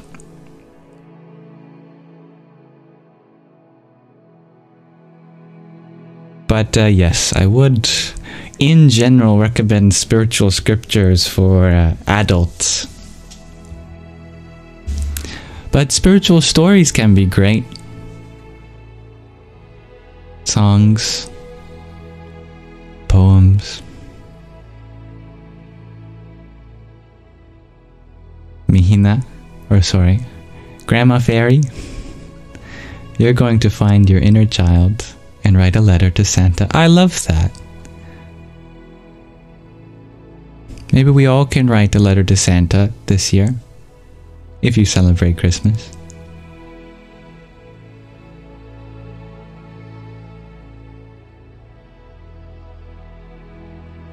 Oh, that's powerful, dear hybrid Jen.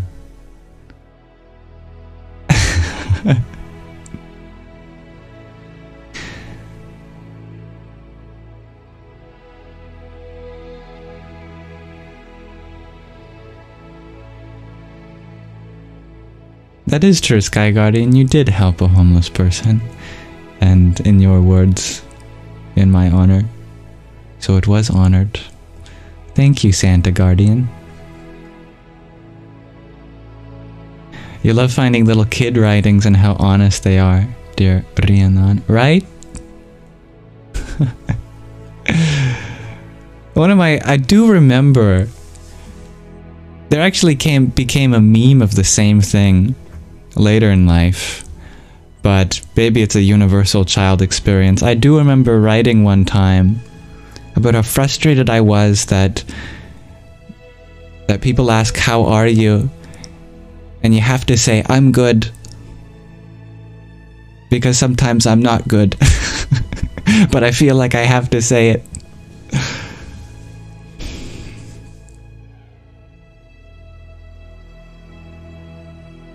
But it's something we still do today in many ways. People ask, how are you? You say, I'm good. But you just don't know if this person is really open to hearing about all the problems you're facing in life, or whether it's socially acceptable to say that you're depressed or whatnot. I hope that everyone here knows that they're allowed to share how they are. Even if it's not good.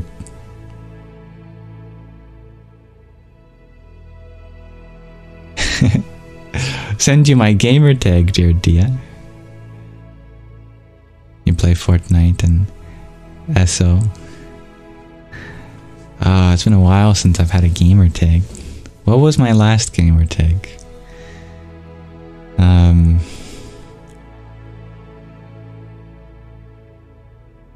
For much of my childhood, I went by the name Permin Jaco. You can still look that name up and have results on Roblox and things like that from when I was really younger. Permin Jaco. It's because I wanted to be Jaco. I felt like that was a great name. Jaco. But it was taken. So it was Roblox, they recommended that I put just another word in front of Jaco, and the word was perming. And I didn't realize later that that was a term for your hair. To make your hair into a perm, you perm it. So I was perming Jaco. And I thought it just had a nice flow to it. I didn't realize it had barber connotations. Guy Guardian, you share yours was Voldemort 84. Not the name, not he who shall not be named. Hello, dear Mina Wave. You just woke up from a nightmare. Well, better that than not waking up from a nightmare. Good morning. I hope you feel loved and cared for, and it was just a dream. Sounds like there's something in your subconscious that may be related to fears, worries, but in this moment, you are okay. In this moment, you are okay.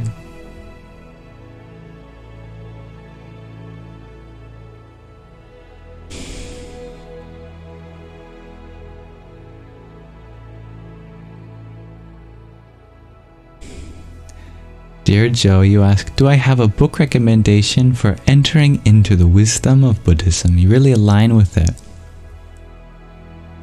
Do I have a Buddhist book? I think I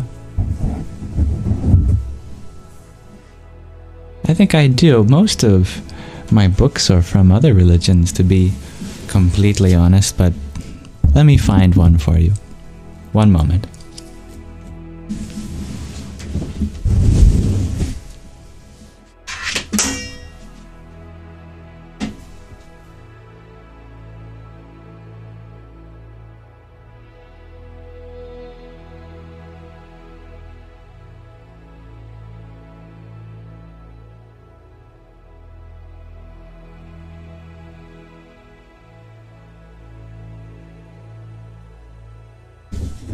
Oh no!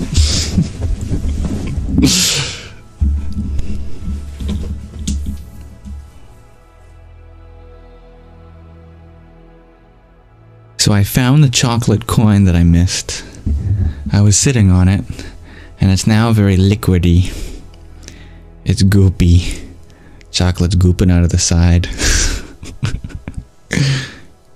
Oh.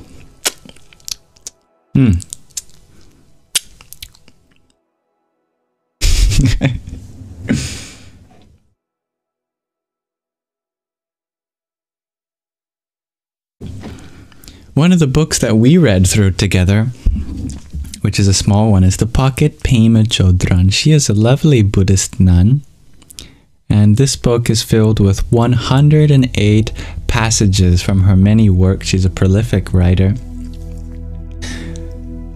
Here is a treasury of 108 short selections from the best-selling books of Pema Chodron, the beloved Buddhist nun, designed for on-the-go inspiration.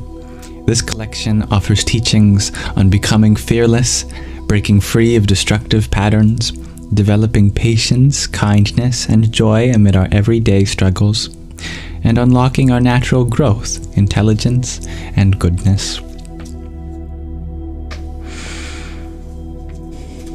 And all 108 passages are on my YouTube channel in their own playlist of 108 different videos. So this is a book you don't have to buy. But if you do want to support Pema Chodron, please do so.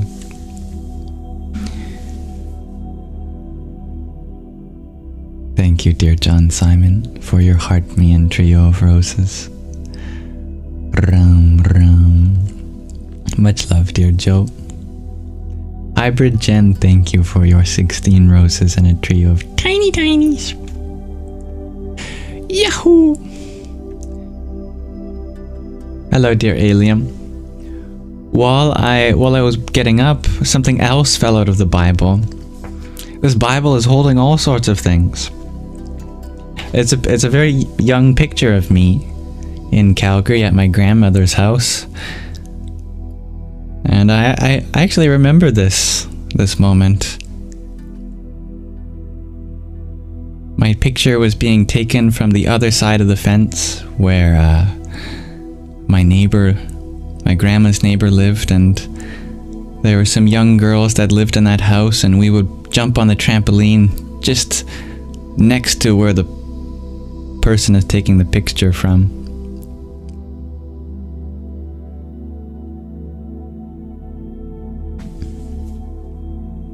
I was very short then. Ooh, I'm wearing leather shoes with bows on them. I didn't notice that. I don't remember those shoes. Little tiny bows on them. I must have been really young.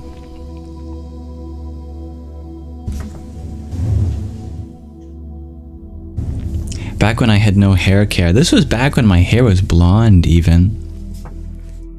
And my hair color changed to what you see today, shortly after. Some people thought that that someone replaced me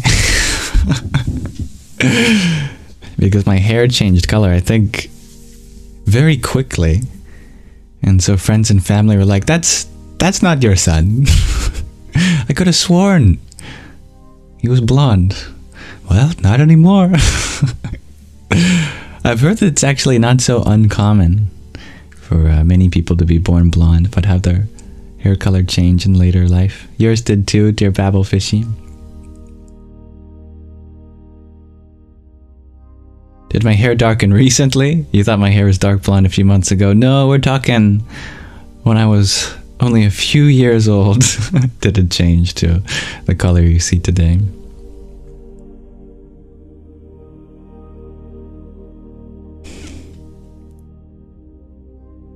Dear user 224, you ask, which religions think we have innate goodness and which ones teach the opposite?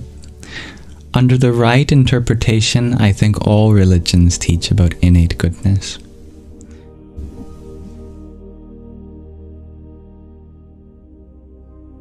So find that interpretation. What was my first word? My first word wasn't really a word. I think I was just making sounds. What I would do is I'd stick my tongue out and I'd go lizard, lizard, lizard, lizard, lizard, lizard, lizard. And my parents would go, "Oh my goodness, he's saying lizard." Lizard, lizard, lizard, lizard, lizard. But after that, my first real word was ball. I think. Ball. And I was addicted to saying that word because I was looking at everything, and if it was vaguely spherical or circular, I'd say ball, ball, ball. But one of my earliest memories is my parents losing their patience in a car, and it was the only word I knew at that time. I was looking at all the street signs and went, "Oh, that one's shaped like a circle. Ball, ball, ball." And then I got to a stop sign, and I remember pausing and going, does the stop sign, I didn't know it was a stop sign, but does that red looking thing count as a ball? So finally there was a few moments of silence, and my parents probably relaxed their shoulders, and then I decided it did count as a ball, so I went, "Ball," and they went, "Will you shut up?" Scared me, probably scared me into gaining consciousness.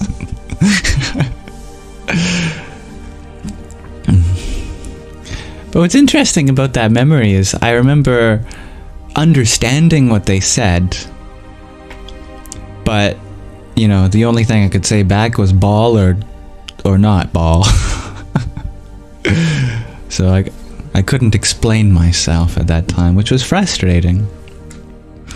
I wonder if other children share that experience of wanting to explain yourself, but not having not having the articulation yet to do so.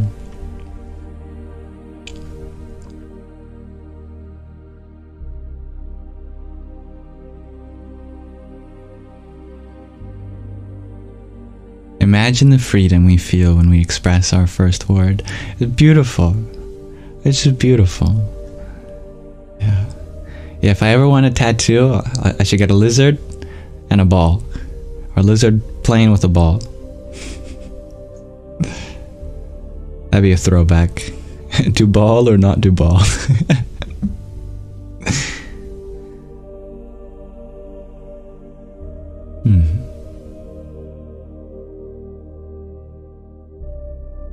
So interesting that we had thoughts without language. Yeah, it's very interesting. I wonder about people like Helen Keller, who had never heard a word or seen written language. What is the language of someone like her's mind? If I remember correctly, they eventually found a way to communicate through the touch of hand. So I wonder if she would imagine touch through her hand while she was thinking.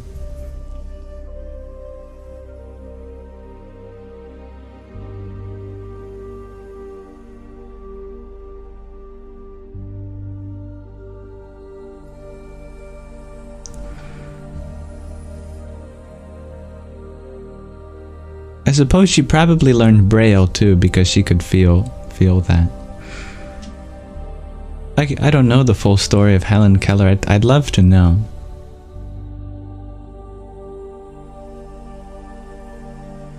If anyone has any Helen Keller quotes or facts, I am all ears. That's wonderful, dear Linda Lou. I believe you.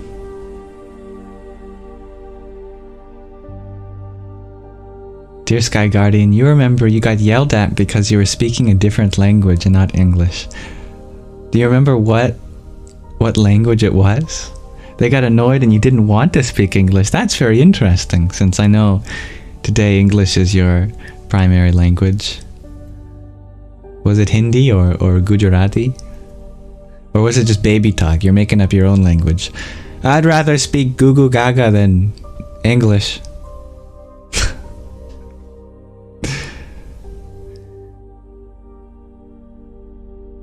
Thank you, dear Isabella, for the trio of roses you sent a few minutes ago. And dear Joe, for your rose. Hare Krishna. And Alien, thank you for your heart meat. Om Namah Shivaya. It was Gujarati. Interesting. Now, I'm curious, do you feel like today that if you had a choice in this society to speak any language you want, would you choose Gujarati? Do you feel like, it's your first language at heart? Or has that changed? And thank you, dear Jessica, for your pair of TikToks and 20 fest bursts you had sent. Om Namo Bhagavate Rudraya. User 224, you share Helen Keller did have 19 months of exposure to sound, sights, and verbal language. Oh, interesting. I didn't know that. Yeah. Speaking of ignorance, I had assumed that she was born blind and deaf. Now, my next question would be if she remembers that.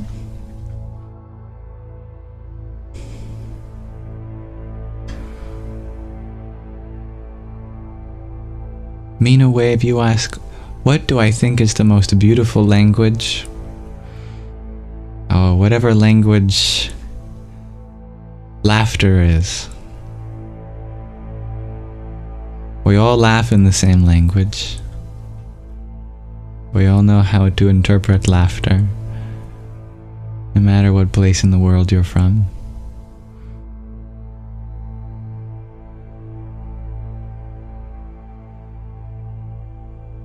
Your grandma fairy. You share your nephew sounded like he was speaking Japanese until age 4. Maybe he was.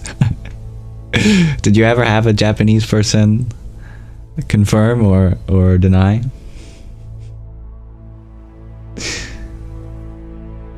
Could have been Japanese in their past life, maybe. Hello, Thaisa. And again, please let me know if I can pronounce your name better. Helen Keller suffered from a disease that caused her blindness and deafness. Makes sense. You've learned so much from online creators who are blind about their experiences. Yeah, some of my favorite content is people who are blind and deaf. It's very interesting to try to imagine what it's like, to empathize with that, you know? How do they cognize things like color or sound?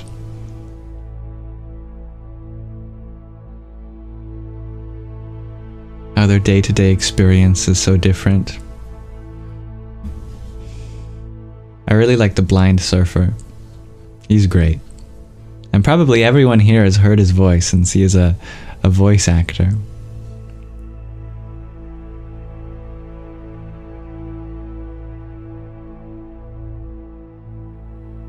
And thank you, Ragnhildur, for the trio of roses that you had sent.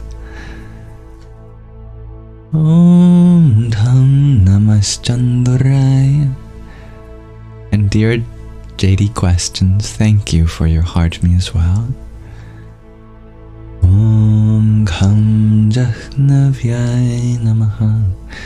And Lala Michelle, thank you for your 7 roses. Radhe Radhe. It made you less scared to think about going blind, shares you 224. I love that. It really goes to show that knowledge can dissolve fear. Understanding is what fills in the gaps that fear anticipates. And it's in that way, for example, that ignorance is not bliss. Speaking of which, you are so scared of going blind or deaf. You think about a lot, shares Mina Wave. I like what user 224 replied. That it's not as limiting as you thought it would be.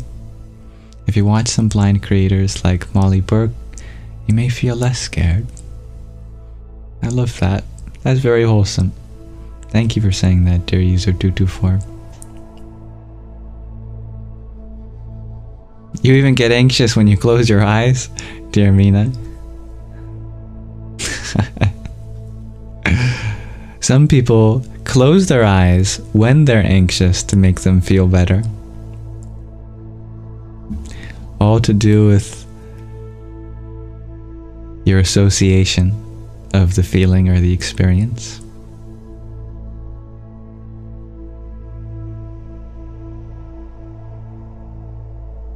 You'll definitely look into it.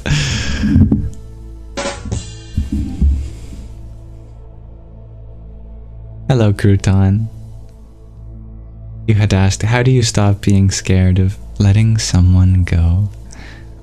I think fear is going to be there in the process. It's what you do with that fear. How you manage that fear.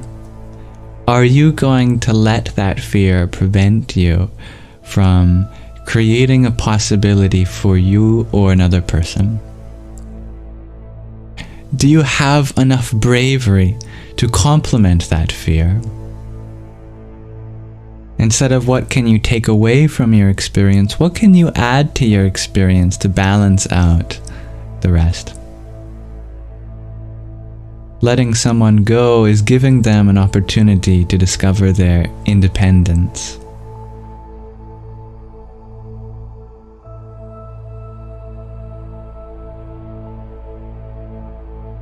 It's also giving you an opportunity to feel connected with them or the things that you saw in them in a different way. If you can bring your attention to that aspect, whenever there is a feeling of loss, what does that space provide? Because as one door closes, another opens.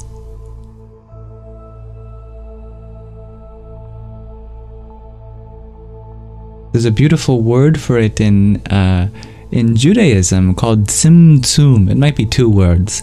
Tzimtzum. I think it's an onomatopoeia, a word that is based off of a similar kind of sound. Tzimtzum. It's like a bubble being created and then something filling in where that bubble was. And it's very profound. It's the idea that all of creation begins first with a clearing out of space. The tzim before the tzum.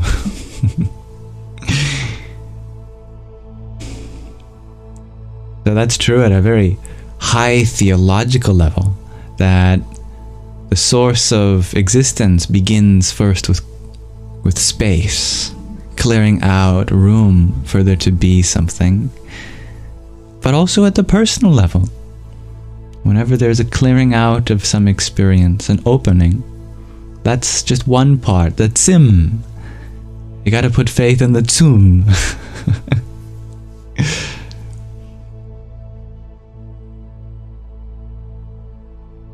Candy Cake, you're feeling unmotivated with sadhana. Any advice? I remember my friend and brother in spirit, Nish the Fish, in one of his teachings I attended, he said that whether you do your sadhana or not is a part of your karma.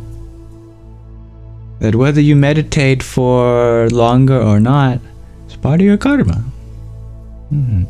Which means to say that as a result of past actions, this outcome is something we can't change. Meditation cannot be done when you're feeling tamasic or rajasic.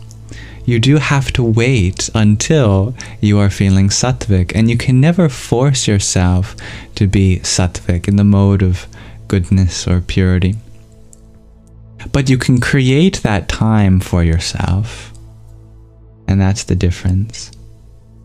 What you do is you listen to spiritual lectures, you read from spiritual books, you serve others, you eat simple foods, and then that creates a predominance of sattva in your life. And then from that, your sadhana becomes possible. So that is to say, the motivation itself is a consequence of how you live your life outside of your spiritual practice. So don't think it's just in your spiritual practice that you create this moment to meditate or do recitation. By spiritualizing other aspects of your life, that creates the time and space for you to go within.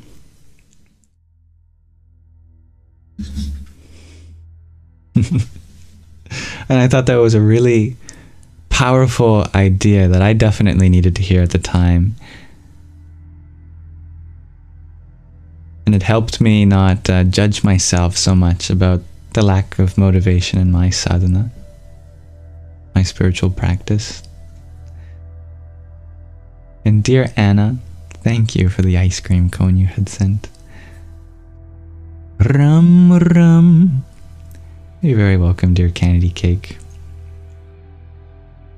Dear Lily Amor, thank you for your heart me and cheer you up. Kamalir Mahang Kalikaye Namahang. Hello, Fat Cat Weaves. Kind of like conception, or like the soul filling the vessel of the body with Tzim Tzum, yes. Hello, dear VVC. If you want to drink water, you need a space to put that water. Thank you, Melody Lynn. Mina Wave, you share, I probably know a lot about religion. Why did I choose Buddhism? Have I ever said I choose Buddhism over any other religion? Oh, yet another thing has fallen out of the Bible. The fish with a heart looped around the fish. I love that.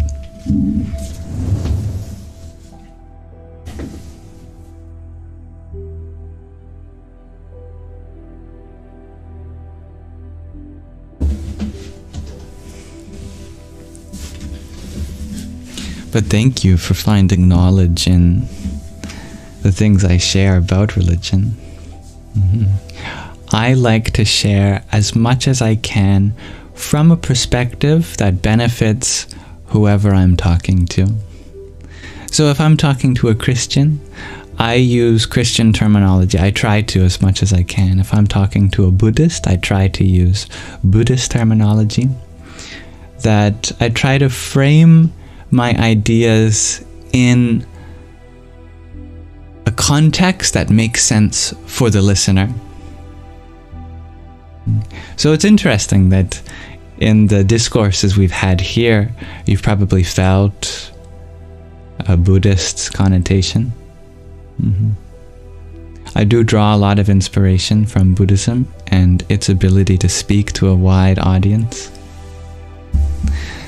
But do know that the content of my words ideally transcends any particular religion and should be applicable within the tradition that makes the most sense to you.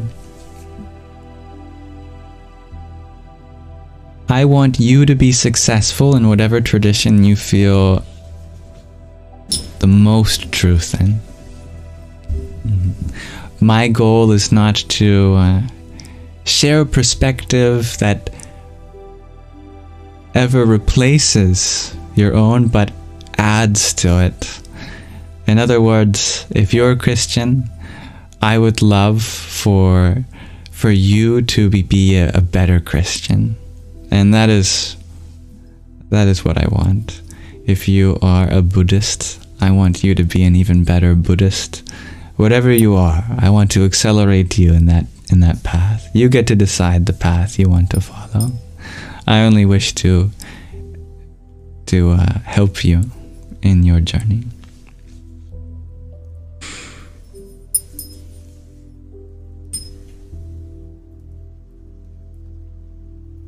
Thank you, dear Jenny, for the rose and tiny that you had sent.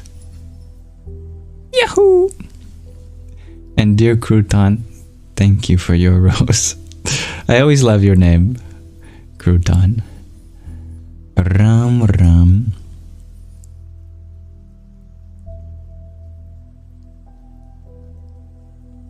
Tatvamasi, you asked the question about the 3 states and Turiya, the 4th state. Do yogis experience Turiya? And is it the same as the state after deep sleep? This is a great technical question. Let's dive into that. I'll try to be brief though. Oh yes, there's our hot dog fairy. Rahina the hot dog fairy.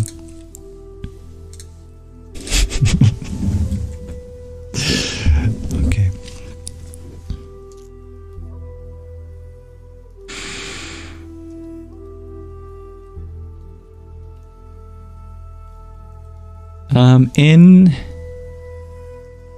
In Vedanta, in many schools of Indian philosophy,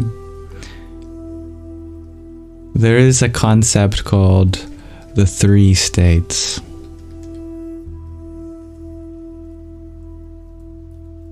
It's often used as a teaching in Vedanta, one particular school of Indian philosophy.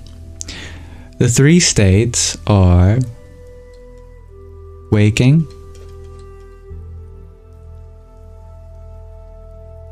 dreaming,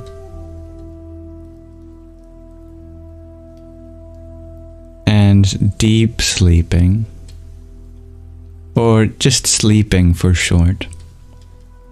The problem is, in English, you could be dreaming at the same time you're sleeping. So we clarify that when we use this third state, we're actually talking about dreamless sleep. So we add the adjective deep sleeping to clarify. All of your experiences can be loosely classified into these three states: waking, dreaming, and deep sleeping. And these are very loosely corresponding to 3 levels of rest that you have. And you go through cycles in your bed from being almost awake, dreaming, deep sleeping.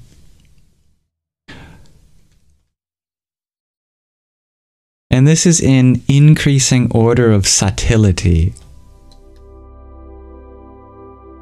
In other words, you are closer to source.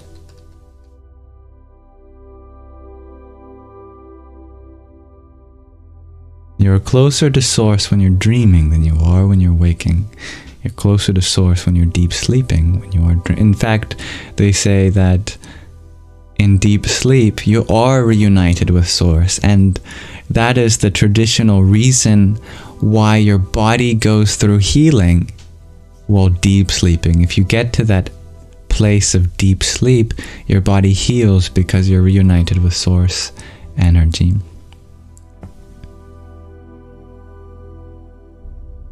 As such, deep sleeping is often used as a metaphor for enlightenment. When you're reunited with source. Similarly, when you're deep sleeping, there's no ego.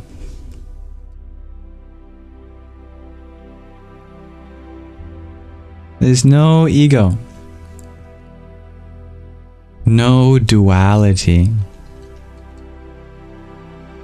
There just kind of is being.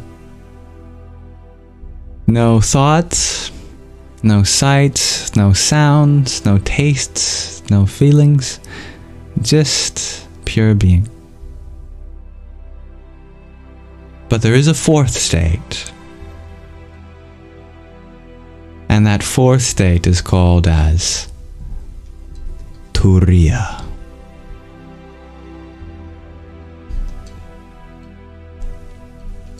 And it literally means the fourth. It's not after deep sleeping though.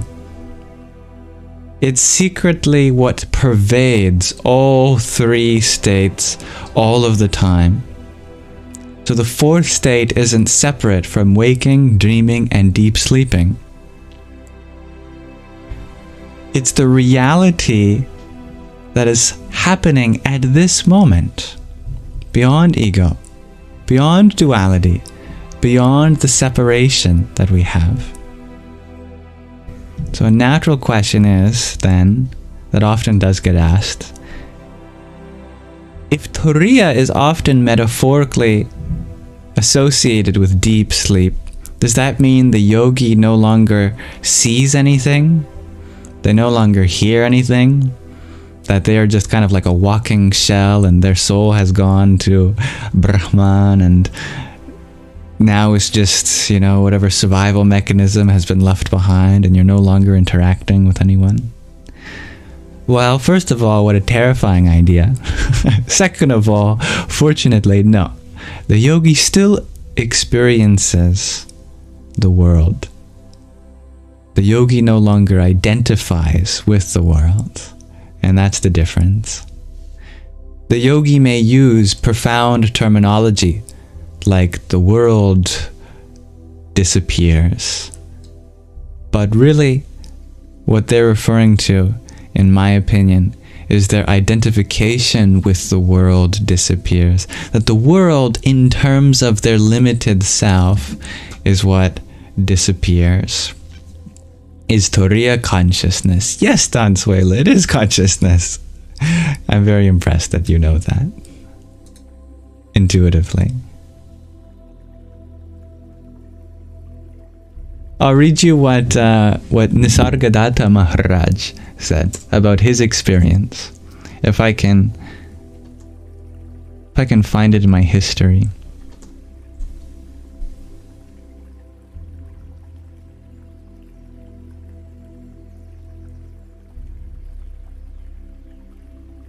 Yes. I found it.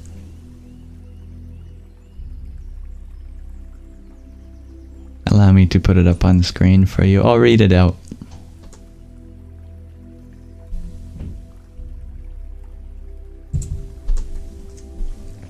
Might be very small for you.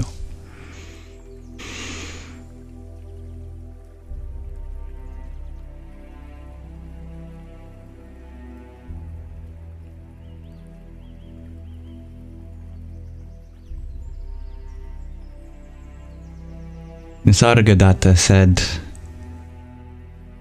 I live in a world of realities, while yours is of imagination. Your world is personal, private, unshareable, intimately your own. Nobody can enter it, see as you see, hear as you hear, feel your emotions, and think your thoughts. In your world you are truly alone, enclosed in your ever-changing dream, which you take for life. My world is an open world, common to all, accessible to all. In my world there is community, insight, love, real quality. The individual is the total, the totality in the individual. All are one, and the one is all.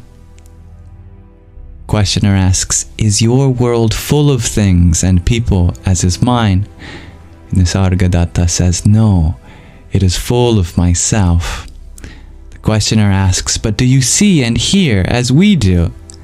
Nisargadatta clarifies, yes, I appear to hear and see and talk and act, but to me it just happens.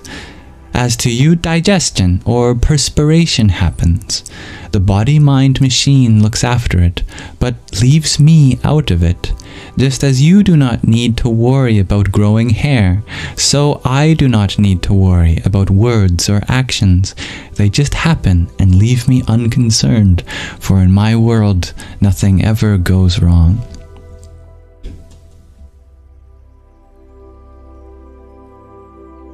So clearly, from the perspective of an enlightened being, there still is a world, but what can be called as your world is something categorically different from the world of the unenlightened. That world dissolves, the private, personal, intimate world which no one else can enter, and a new world takes form. Verily, it is the same world, but now seen from another point.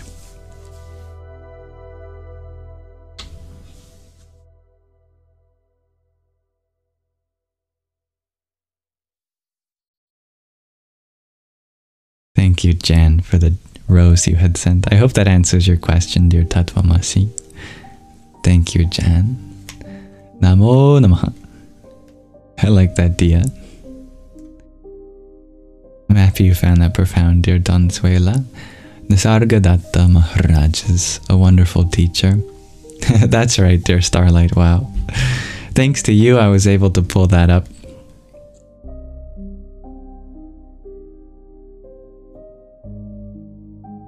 Like the question of the day, that's a great connection. Grandma Fairy. You could tell me if you don't like me calling you that, by the way. I'm happy to call you whatever you prefer. Sounds like the Tao stuff, dear Mina. That's a great connection. Absolutely. Dear Estefania, you ask, is our consciousness unique, or is it something we all share? An excellent question. There's a very simple answer. Let me clear my whiteboard. Or blackboard.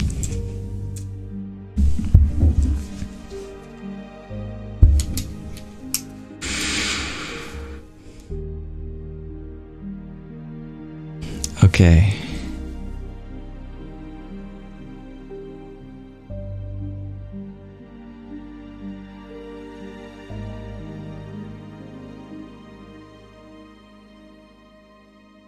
Who knows what I'm drawing? This is Pictionary.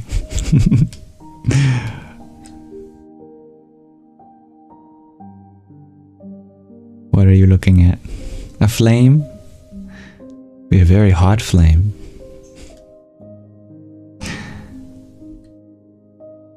I'm drawing waves. That's right, Tattvamasi. Consider each wave to be like you and I. We are all different waves. This wave is not the same as this wave. They are different waves. But where does one wave really begin and another end? You could say, well, maybe here, or maybe here, or maybe here, or here, or here. You know, it's hard to tell. Maybe the question of where one wave ends and another begins is a bad question. You could say that there really isn't any particular place where one wave is truly separate from another. And in fact, they all share the same sea. So when we referred to collective consciousness, we share the ocean just like waves do. We share a consciousness. So that's not to say that all waves are one, but all waves are one with the ocean that they are a part of. And all are, in essence, the same. Some may look different, some may be bigger or smaller, some may be moving in different directions. At one level, there are distinctions. For us, that's the level of body and mind. And on another level, there is no distinction. And for us, that's at the level of consciousness.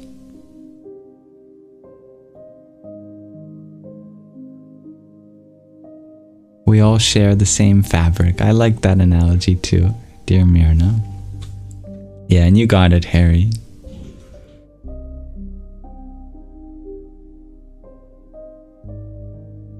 You like Grandma Fairy? Okay.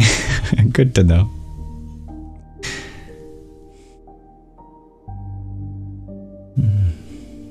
I like that, Dia. We meet in the middle, but it's the water we encounter at the end, the ocean. You really feel this topic? You don't know why? Mina wave, you're funny.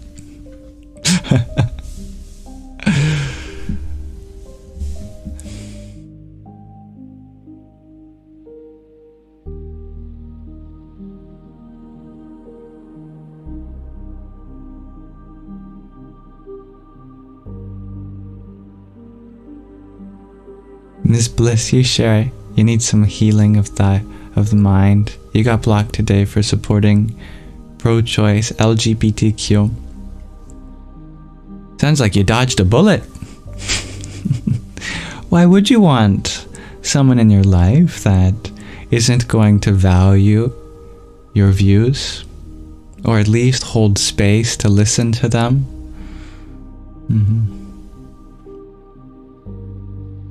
Sounds like they've done you a favor in some sense, but no. Don't let me get too ahead of myself. If it's someone that you cared about, someone that perhaps you even loved at some level, I understand that there is possibility for grief there, and you're absolutely valid in that. It was a random person, and you found it funny. Oh, good. Yeah, that is the nature of the internet. It's not your fault. If someone chooses to keep you out of their world because they can't fit you or your views into it, That doesn't say anything about you, so I hope you don't judge yourself based on that.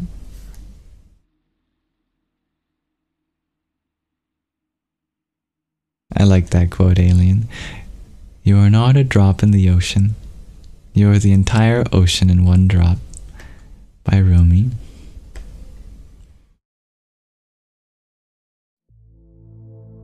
Dear Radical, you ask, are we not doing funny videos much anymore? Some of those videos were so funny. I made a funny video recently. It was so ridiculous, I have to tell you. I needed some characters. Not just me being characters, but some, you know, stand-in characters. So I asked my sister for some props. She gave me a little Hello Kitty that had tattoos all over it. I said, what version of Hello Kitty is this? She said, it's Little Peep Hello Kitty. Oh, of course, Little Peep Hello Kitty. So Little Peep Hello Kitty was in my video. And then there was a squirrel named Squire. And I had this whole skit about Squire selling insurance, and Little Peep Hello Kitty getting scammed, and the 4 kinds of action: karma, vikarma, satkarma, and akarma. And it was a 3-minute skit that was really ridiculous.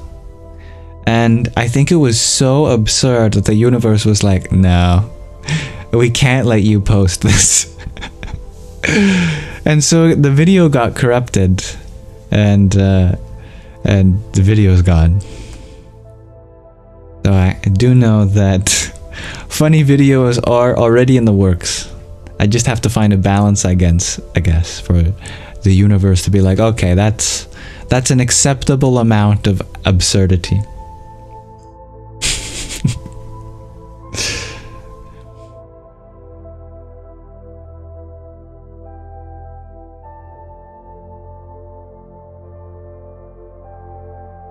How old is my sister, dear Muna? My sister is 8 years younger than I, so if I am 23, she is 15.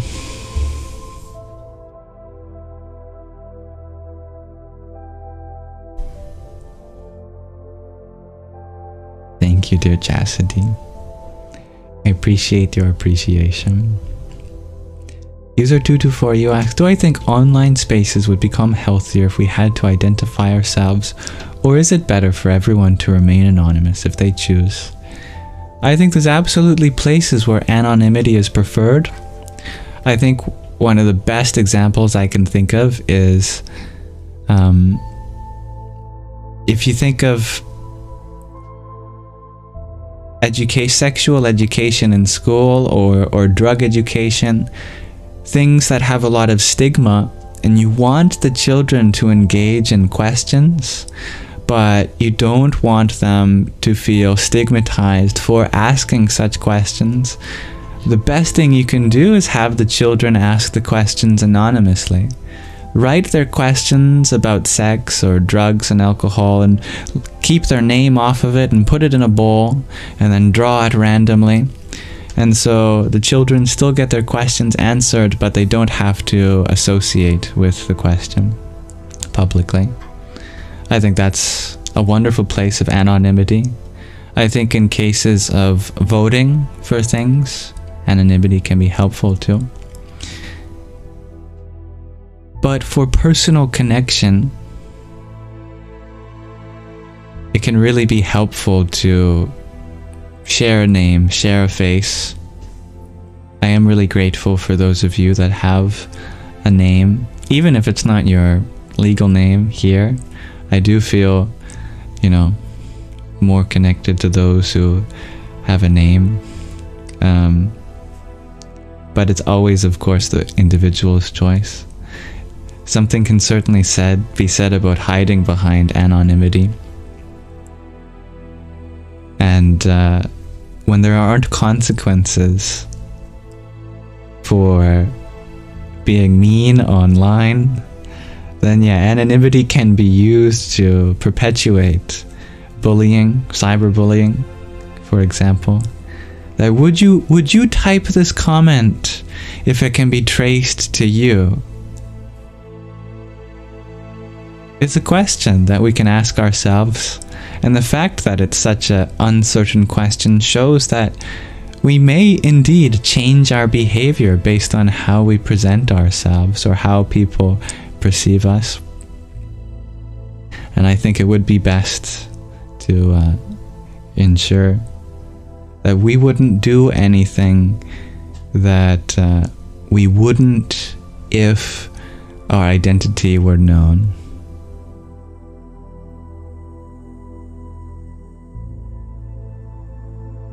And you wonder if I remember which user plus number you are sometimes. Yes, I do recognize you.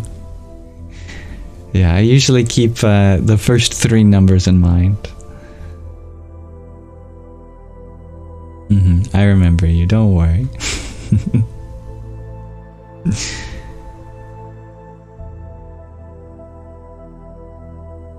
Thank you, dear alien. That's a kind gesture. Thank you for showing up. Sometimes that's the most we can do.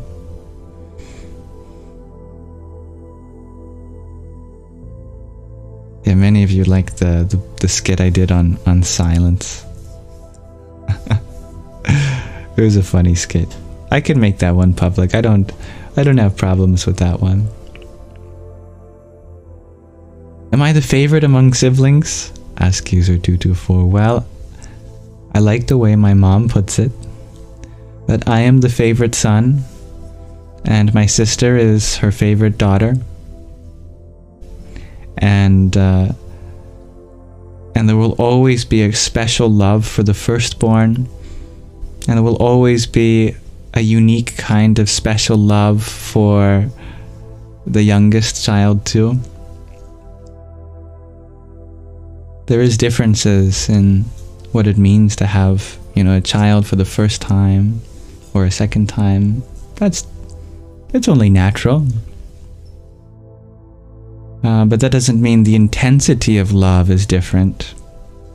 But the flavor of love is very different. The firstborn often gets coddled, and I was definitely coddled. My sister, my mom has a less hands-on approach and just kind of lets her make mistakes and find out the hard way. And that's a different kind of love, but it's equal.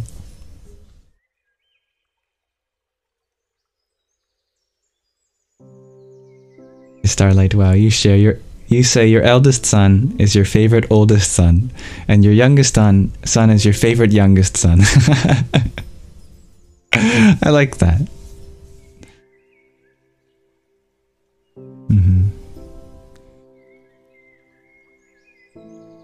Miss Bliss, you share you're definitely closer to your son than daughter. He's a mama's boy, where daughter is very independent, but they're both your favorite. I like the way you put that. Yeah.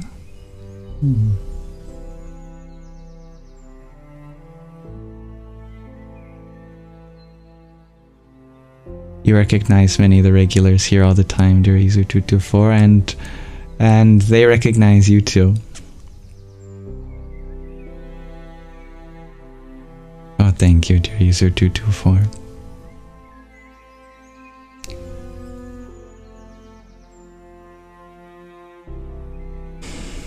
Thank you, Alien, for the paper crane you had sent. Om Shring Mahalakshmi Namaha. A very diplomatic answer. You're not sure if that's a compliment or not. Oh, it's good. Yeah, parenting is definitely diplomatic in many ways.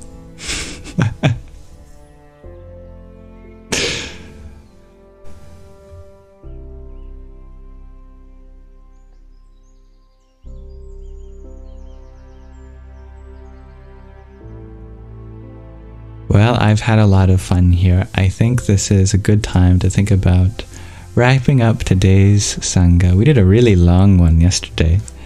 6 hours. I don't think I'm going to go that long tonight. But I will wrap up slowly over the course of the next half hour. Good seeing you too, dear Shellyfish. It was so long you fell asleep in my live last night. And you just arrived here, faithful being. Well, I have to stick around a little bit for you.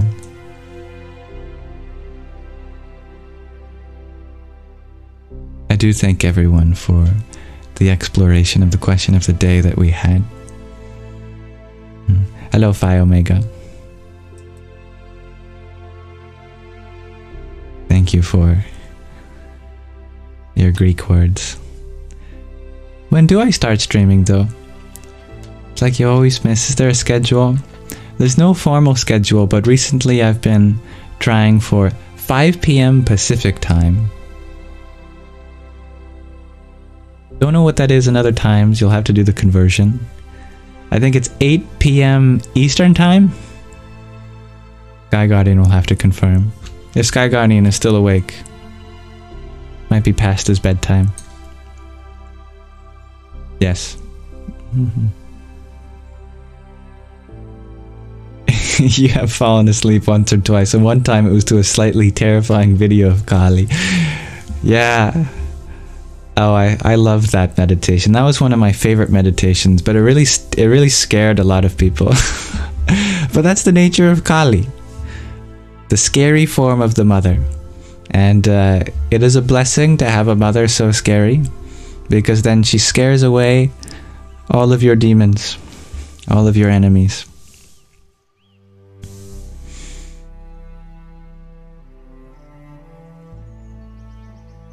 Grandma Fairy, Nisha, you love your boys equally. And they are like night and day. They teach each other. I like that. Hello, Josh. Om Shanti. You too with Kali. You woke up horrified and also delighted. I'm glad to hear that. Namaste, dear Shakira. Thank you, dear Karen. Are we saying goodbye right now, dear Jane? No, not yet. There's still a meditation. Let us transition scenes now.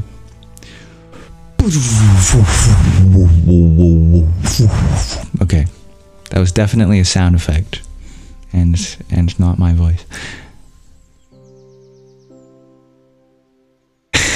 To end today's meditation, or sorry, to end the day's Saṅgha with a meditation, I have some mantra japa planned.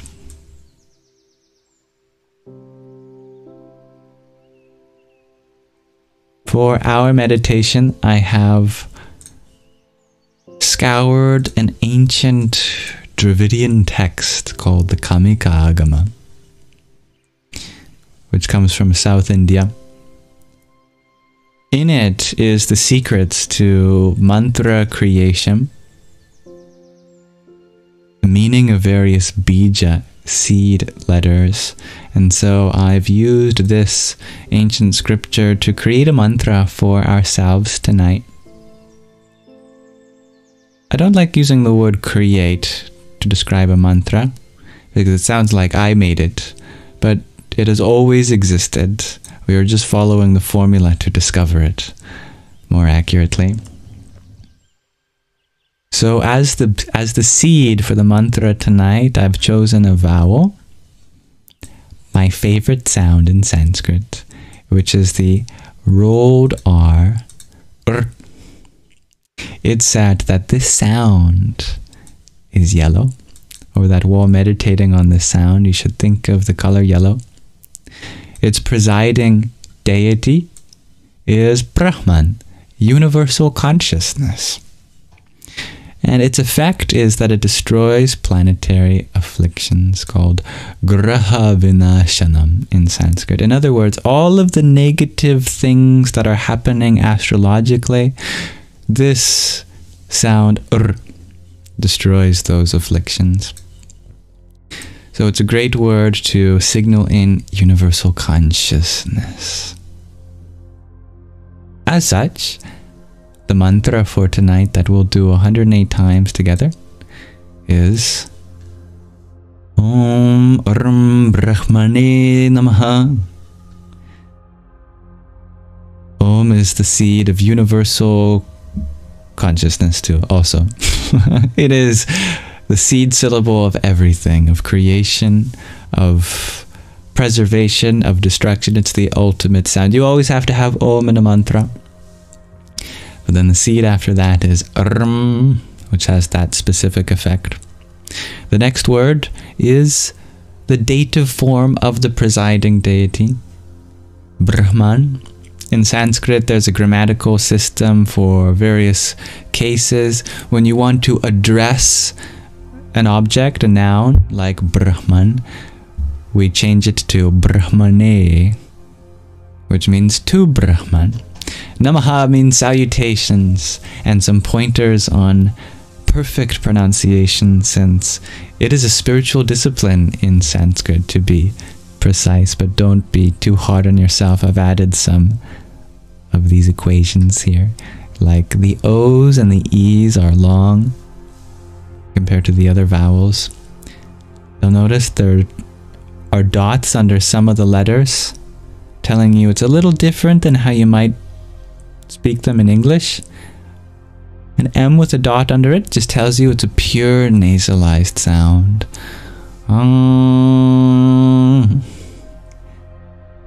That's at the end of Om and Rm. Rm. The N with the dot under it, you curl your tongue back. Instead of touching your teeth to produce the N, you curl your tongue back on the hard palate. Na na na na na na na. Dot below the R means it's rolled. And this H with the dot below it is an exhale, actually. I think it's really beautiful. Sanskrit has the grammatical feature of the breath. At the end of this mantra, you exhale. Namaha. You breathe out at the end of your salutations. But don't worry about getting it right your first time. Sanskrit's an oral tradition mainly. And so just listen to my voice, and if you want to continue practicing, you are welcome to repeat as I do. Om Rum Brahmane Namaha. Om Rum. Salutations to universal consciousness.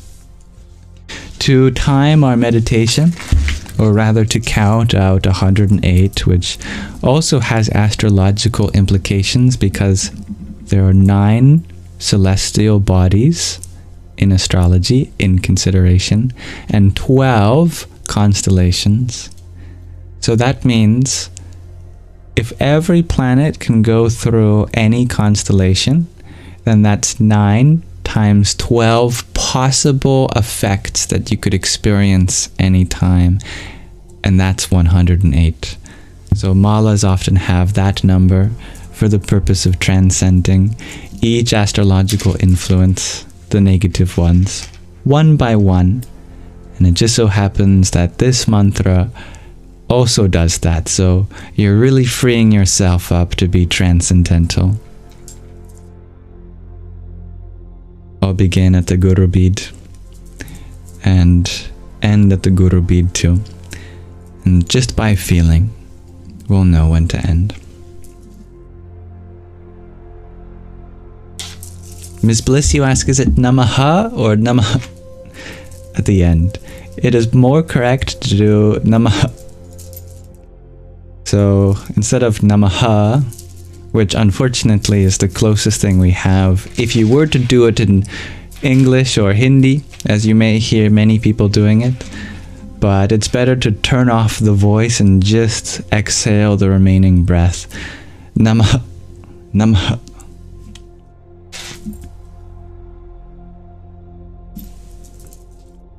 We begin.